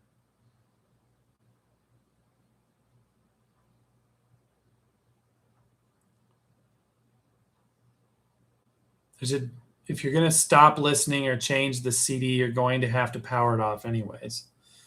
Well, if that's the case, let's see here, because let's think about this. The Sony has a stop button. And then, oh, you know what? There's no power button on here. So maybe, and I remember to shut it off, you had to hit stop twice. That's an interesting, I hadn't thought about that. Because a lot of modern CD players like this have a stop button and a power switch. But then again, there's other functions on here besides playing the CD. You might stop the disc, but then keep the device on to play back digital audio through the SD card slot. Anyway, to me, that was weird. In fact, I couldn't figure it out at first, and a viewer told me how to fix it. Okay, so the DM13, great player. The DM15, better player. If you don't want to chunk the extra change for this is still fine. There's nothing wrong with this. The changes and differences with this device are more of a preferential thing. Well, I like this function. I like that function. So what are the differences? It's got the similar form factor. One of the things that sticks out right away literally is this wonderful volume knob. You have an actual it's actually a digital knob, but it's got an analog control. It's a stepped micro switch volume knob, which is so nice. So nice. It's much better than, remember I said I don't like clicky volume controls? The volume on this is clicky buttons, micro switches. So there's no analog control at all. This gives you that beautiful analog, analog control. Not a huge fan of the clear lid. I don't want to see 160 RPM or whatever it is as the disc is rotating. That's why my 131 was great. I don't need the window that the 141 had. I'll know it's spinning if there's sound coming out of it. Plus, the elapsed time will be, advancing. But this is such a beauty. Isn't that just a gorgeous? I've really become a fan of this silver look. I'm a black plastic crap fan by nature because I grew up with black plastic crap. In fact, I don't think it's crap. I just like to use that term because people say it. But I've become a fan of this brushed aluminum look, which is more of a 70s look. But now it's coming back again. Tempered glass lid and a magnetic closure on that lid and the transport in there. I love the fact the color match the transport isolation to match the rest of it. It's a snap-on spindle. Heavy lid. This is portable, but it's not like this where you would just chunk this in your bag, forget about it. This one I wouldn't chunk anywhere because pressure on that'll crack that. It's heavy, it's metal, it's glass, it's very, very heavy. It's even heavier than this because of the added glass components. It's a heavy, heavy little thing, more of a desktop device. So, but like I was saying before, I will take it, carry it from room to room. It's actually quite conducive for me as a portable, in the sense that I use. I'm not going to go over all this stuff again, but similar use case. We got 4.4, 3.5. The electronic skip protection is switchable. You can record to it. You can use it as an external DAC if you want to. Something I don't care for is they made the screen even more tiny. Let me find the power button. And if I power it up, it'll say hello. And I wish this photograph better, but these tiny little micro switches, we're back to cheeseburger mode where it's all on the front and the buttons are even tinier and harder to read. I'm an old guy. Kids, you youngsters, what are you talking about, old man? It's no problem. But some of us older guys have a hard time looking up. You'll notice me routinely looking over my glasses or doing this. You get to this age, like, mid to late 40s and 50s, and your eyes don't focus in, as good as they used to. So it's actually got these little dip switches here for like if you want to set it as a pre-out or a line output. It's got a magic base and a bunch of functionality. It's super cool. I'm not going to review it from scratch, but I just wanted to touch base on it. It's a gorgeous player, different implementation, but here's the secret sauce about this guy. This has a very notable DAC. This has, and you can see it right there, R2R. This has a resistor to resistor ladder DAC. And if you don't know what that means, do you remember when I was telling you about the 1987 Sony that had a 16-bit DAC? It was literally like a resistor per bit kind of a deal. And it was a different way of converting, less efficient, perhaps less accurate, but a warmer, we're always chasing warmth, sound signature compared to a 90s 1-bit DAC, which is a complete, we've done shows about this if you want to learn how can a 1-bit be advanced over 16 bits? Isn't that, regressing and stuff like that? We talk about that. But as 1-bit DACs of the 90s gave way in their Delta Sigma to multi-bit Delta Sigma and eventually system-on-a-chip multi-bit Delta Sigma, there's been this move back to R2R 16-bit DACs. And you can get standalone DACs. And now we're starting to see some integrated DACs. So this has an integrated R2R ladder DAC, which means, and it's an in-house DAC too. FIO designed and built and produces their own 16-bit ladder DACs.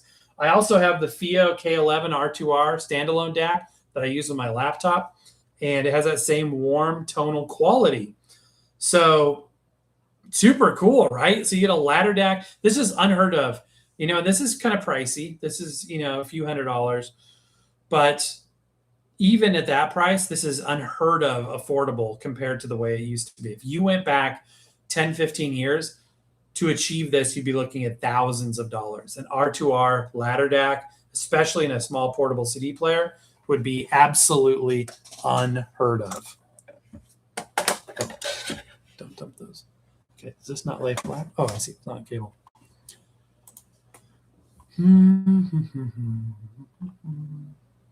500 RPM. Wow.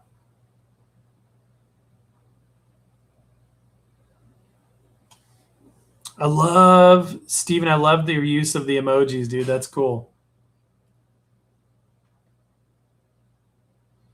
Yeah, those floor standing speakers, those big systems were like the cat's meow. I never had anything like that. This is a Pioneer cabinet from a system like this. I found this on the side of the road a few years ago.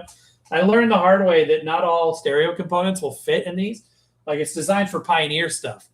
A lot of my stuff fits in here. My Sony 5-disc changer, my Sony mini disc, my internet radio, rack mount unit, my Sanyo, I said already, the 8-track player. But like a lot of the record players are too wide. My Yamaha tape deck sits over here because it's too wide. DVD player, Blu-ray player, too wide, which is kind of funny, but good stuff. All right, so then this is probably my most expensive CD player and it's a good one.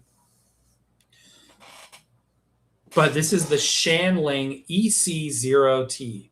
Again, this has it's all metal, silver construction. It's got a glass lid. This would not survive a fall. So even though it's pricey and nice and expensive, whatever, it's just going to be less durable in a way than this.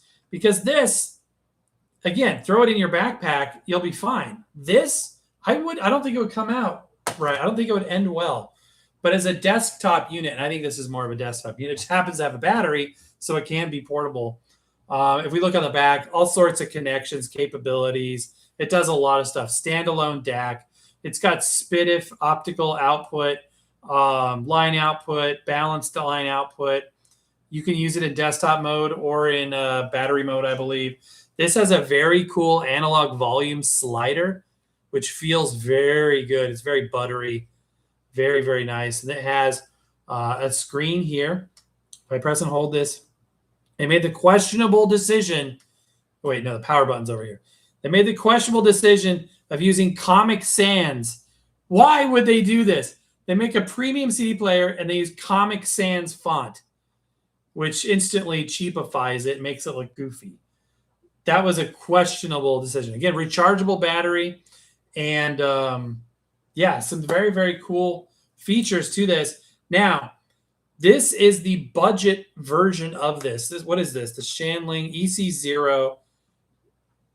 This is the Shanling portable CD player EC0, which is the AKM DAC chip version of their flagship CD player that I know exactly. This isn't 600. It's like 350-ish, which is ridiculous. But they make a higher end version that has tube amps or vacuum tubes on this and uses an R2R in-house DAC architecture, not dissimilar to what we were just looking at, the FIO's in-house R2R ladder DAC. But this is a more affordable version that has an off-the-shelf AKM DAC chip and solid-state amplification. It's a beast. A friend of mine who runs another channel reviewing a lot of CD players, Analog. What's his? I feel terrible. What's his channel name? Oh, dude, I just watched his latest video too. Anyway, he does a lot of CD players. He took this on a vacation. Clunky, not the most portable unit, a great desktop unit. Sounds incredible. I have not reviewed the one with the tube amplifiers, but yeah, this is sort of the cream of the crop. But I think that I would, reach for this over it because I like that R2R. Yeah, Aaron, Forever Analog. Thank you. Yeah, he's a great guy, and him and I have chatted on the side. I would reach for this over that. It's a little smaller and feels equally high quality. One notable thing, you'll see how this has a snap-on spindle where you snap the CD on, which has been an industry standard for personal CD players for a long time. All of the vintage ones have it, even all the way back to my D131 snap-on spindle. And even as this one has this has like a nylon turntable. That actually, the spinny thing there is called a turntable. Some have metal, but this doesn't have that. That's a notable thing. You'll notice that spindle looks differently, and then it has this wobbly thing up here. This actually uses a clamp. Check that out. It's a clamp. Older CD players used a clamp, and so the CD player is magnetically kind of clamped in there, and you probably wouldn't want to do this. You know what I mean? Like while the disc is playing. But yeah, that's notable because like my boombox, my CFD 55, yeah, like a boombox had that. Some cheapo, less quality boomboxes would use the snap-on spindle, but this was like the quality way to stabilize a CD compared to a snap-on spindle. I've heard some people say that their snap-on spindles will chip the inner edge of the hole on the disc.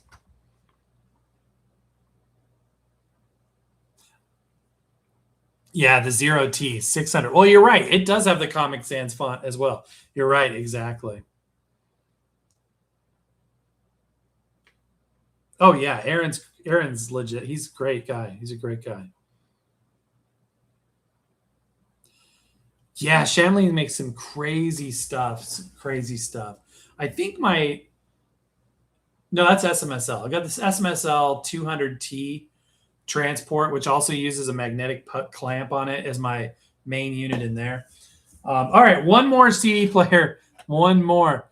Oh, man, you made it back from dinner. Okay, what did you miss, dude? All right, so what did we miss? I want to bring you up to speed. I think you saw the Klims. We looked at a couple of Klims. We looked at the FIO DM13, talked about its shortcomings and benefits. And we talked about the DM15 with the R2R DAC and what a wonderful machine it is. We talked about the Shanling EC0 AKM with a goofy Comic Sans font. I need to turn this off. And disc clamp instead of a snap-on spindle. And a lot of these have that metal construction with glass lids. And now we are at our final CD player, which is this. This thing perplexed me. In fact, Aaron and I talked a lot about this because I reviewed this before him, and he had it coming after, like a few weeks later. And so we were talking about it, and I was telling him my experiences with it and what kind of perplexed me about this. And I just showed up, and it says portable CD player. And no, you're good. Watch the replay. I'm going to post the video so you can go back and watch. We looked at like 20 different personal CD players. So it says personal CD player, and you look at it, it's a personal CD player. It's got a small screen, small clicky buttons. We've regressed back to controls on the front, which is for us after evolving to the point where they were on the lid, which makes more sense. You know, we started off with controls on the front. We migrated over the years to controls on the top. And now we're back to controls on the front. So we're back to hamburger mode, binocular mode to see this stuff if you're of a certain age. So small screen. Again, I'm not going to go into it. This does act as a USB host. So it's got a USB-A connection, and you can record lossless. A lot of these, like the Klims that record to USB or to micro SD, will do so like an MP3, like 128K MP3 lossy. But this actually records lossless.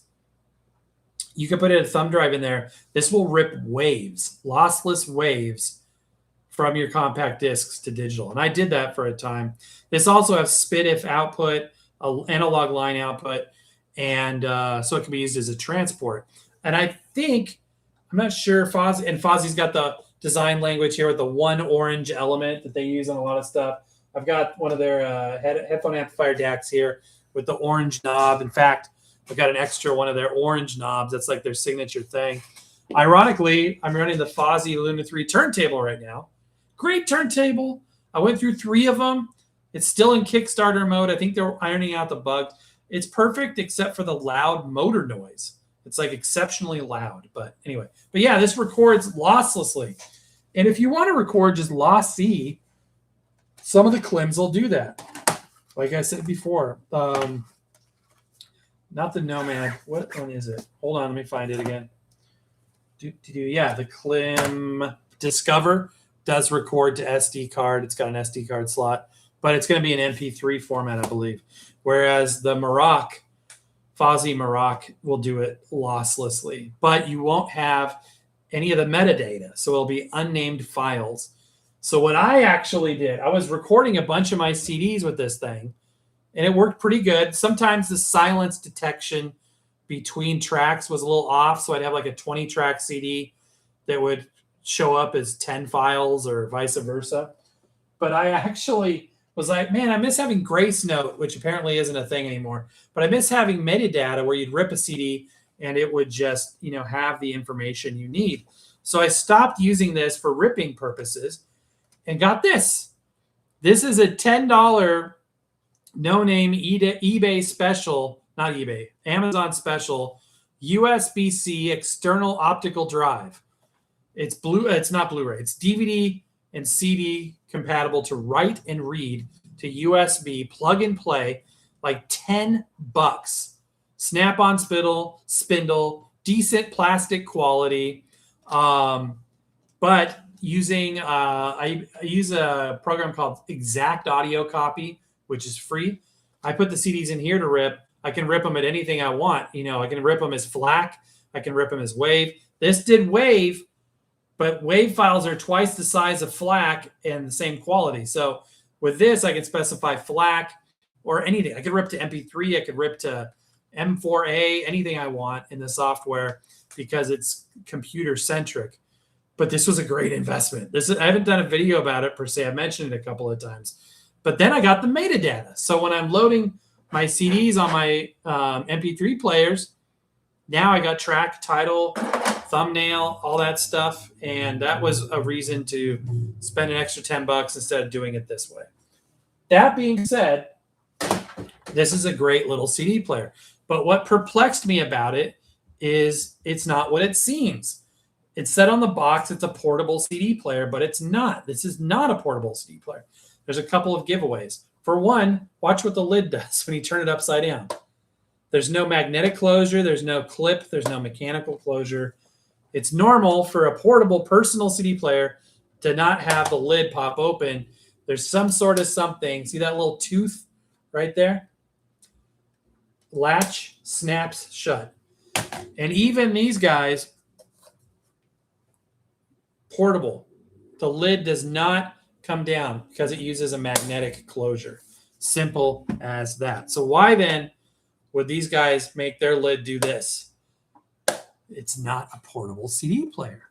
You may be saying, but it said portable CD player on the box. I agree. That's stupid. I told them this.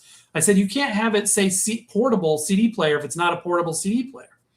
And they're going to fix that, apparently. Another thing that was a dead giveaway is I put a CD player in here and I hit power. Where's the power button? Right there. Power. Nothing. Nothing. No power. It's not coming on, and it won't come on. You know why? Because there's no battery in this. There's no battery in this portable CD player. How could it be a portable CD player if there's no battery? I happen to have two of them. I don't know why. Sometimes manufacturers will send me two of something. You have to power it over USB. My desk actually has a USB socket right on the desk. So if I want a personal listening CD player scenario, sometimes I'll reach for this. It's a great CD player. But I was like, this is not a personal CD player. There's no battery. The lid doesn't close. So how can this be a portable CD player? But yeah, there's no battery. It has to run off of power, USB power. So the battery will never wear out because it doesn't have one, but it's not a portable CD player. So what is it? It's a desktop CD player. Now, you remember when I was saying about these fancy Shanlings and things, that they're portable, they do have batteries, but they're more of a desktop unit because they're not ergonomic in any way. They're heavy. They're, one drop and it's toast. This doesn't seem like that to me at first glance. This seems more portable. It's more ergonomic, rounded corners. But no, this is designed to be on the desk, whereas those are designed to be desktop mode, like some of them even have desktop mode, or be portable. So I was just totally perplexed. Now, once you wrap your mind around this is designed to stay at your desk and not be on the go, it's quite good. It's actually, I forget what DAC they have in this. I want to say it's got the Cirrus Logic 43131, which is a good DAC. Optical output, so you can use it, as a transport. But one thing, the best thing about this is this slider. It's got like they're either two bands of rubber or fabric that create drag right there. Did you see our latest video we just put out today, by the way, with the new record player from Tiny Vinyl? They have a volume slider that uses the same mechanism. This is even better. This is even more buttery. And I love a slider. This is the best way to do volume. You can really dial it in. It feels like a full analog control interface. And I love that. So the analog volume slider, this is a big win-win in my book. And again, the Shanling also has a volume slider as well. This one's a little looser. It's not quite as resistive as the other one. But yeah, those are my CD players, at least the ones I could find for right now. I'm always on the lookout. I love portable CD players. In the 90s, I remember going into like Circuit City. You get a hair in your mouth randomly and say, how did that happen? Circuit City used to have this table. It was probably 50 feet long with probably 40 different CD players with listening stations on. I remember that golden era. I remember the excitement of that. And then I remember how fun it was to go home and have a CD. You could listen to it at night without disturbing anybody. If you're really fancy, you had one with a radio. I never had one with a radio in it. But just to sit there and have a private listening session, put on some headphones, and you were having a private stereo system. There was a luxury there. And, I don't know. I just remember that. I remember the luxury of that. And it's never left me. And people today don't see luxury when they see a CD player, but they didn't come from cassettes and records, perhaps. Some people, some did, but I remember that. So it holds that certain meaning to me for sure. So yeah, Randy did do this. I just saw that. I beat him to it by months. Guys, I love my contemporaries out there. I love them. I know most of them. We chit chat on the back end, but I have to say, usually you'll see it first on Record-ology, you guys. You'll usually see it first. I appreciate you all being there, by the way.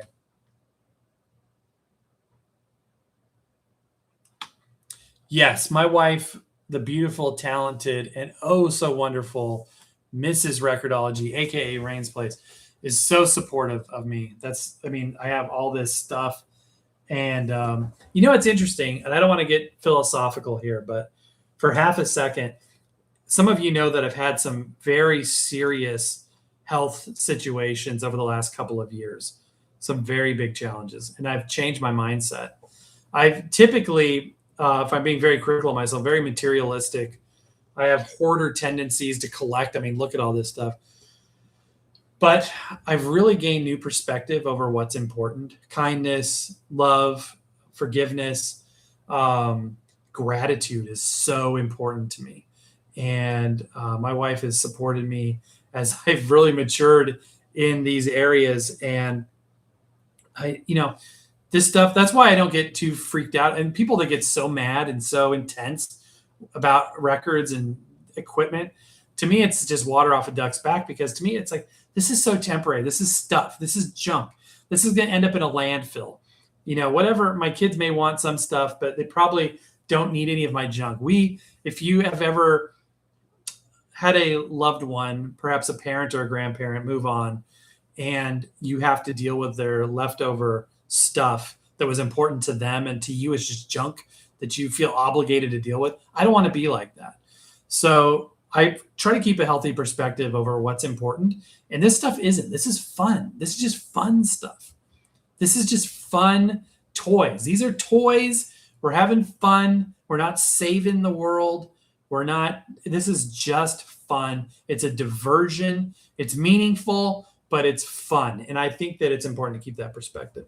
So with that being said, I'm just grateful to be here. Gratitude is absolutely the antidote for fear, anxiety, jealousy, and anger and all that stuff. I think about it when I wake up, when I go to bed. I just give God the glory for all that he's done in my life. And I'm so grateful. And I'm not sitting there thanking God for my record players and CDs. I'm thanking him for the people that love me and for waking up another day. Oh, yeah, that was the other thing. Thank you for reminding me. Another thing that doesn't make sense. So let's say it's a desktop player. Then why does it have ESP circuit? Why does it have a switchable electronic skip protection? Why do you have skip protection on a CD player with no battery that's not portable? That doesn't make any sense to me. That's insanity.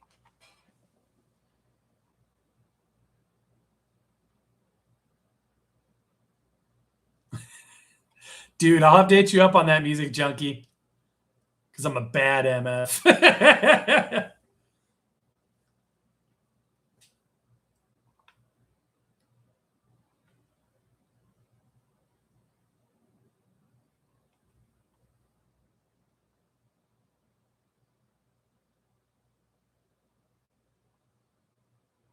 Disc rot. I've had so many thousands of CDs pass through my hands, and I've had one disc in all of this. I'm not reaching for it. I'm putting away this now that I've proven myself to the person that wanted to see that I had Polar Express. Thousands of CDs. I've had exactly one with disc rot. It was a copy of the Gettysburg soundtrack that I bought at Goodwill back in Colorado. And it had very minimal disc rot, and it mostly plays through. But I've never had any of my other CDs, either in this humid climate or in the more arid regions of Colorado, have disc rot. So for me, it's an overstated problem. I don't experience it. Also, I'm not on the whole loudness wars bandwagon.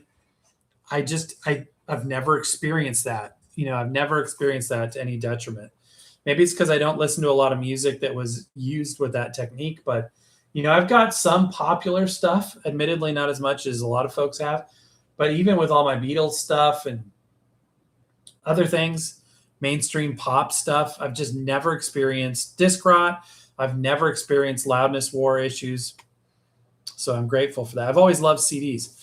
Arguably my favorite format. I just love it. Do I have Blu-rays? Yeah, I've got some Blu-rays. Not a whole lot, but I've got some Blu-rays. I want my physical media buried with you. But Music Junkie, if they bury you with it, neither you nor the media, it's going to stay there, and it doesn't matter. Anyway.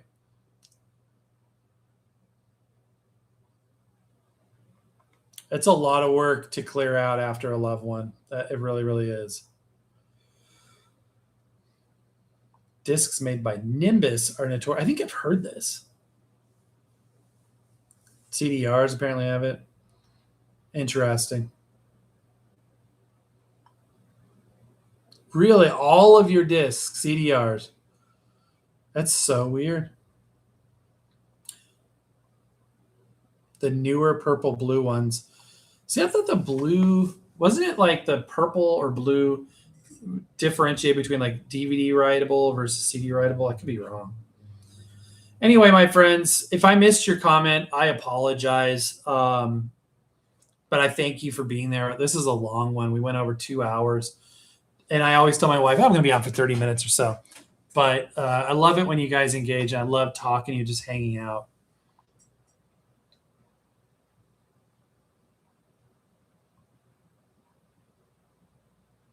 Interesting. So Metallica is an example of that. Oh, that's interesting, Music Junkie. Huh. I learned so much from you guys. I appreciate you so much. I hope this is fun. Again, if you're watching the replay, you missed the notification, just make sure that you've subscribed, you've selected all the bell notification and stuff. YouTube is inconsistent in how they notify people. I've kind of given up on trying to figure out how that works, but I hope you can join us for another one. We'll try to do them at different times of the day so different folks can join. But I appreciate this is your precious weekend time and you spent it with me. So thank you so much. If you're watching the replay, in the comments, let me know what personal CD player you remember or the one that you still have. But that, my friends, is going to do it for today. So happy record hunting, CD hunting, and we will see you next time.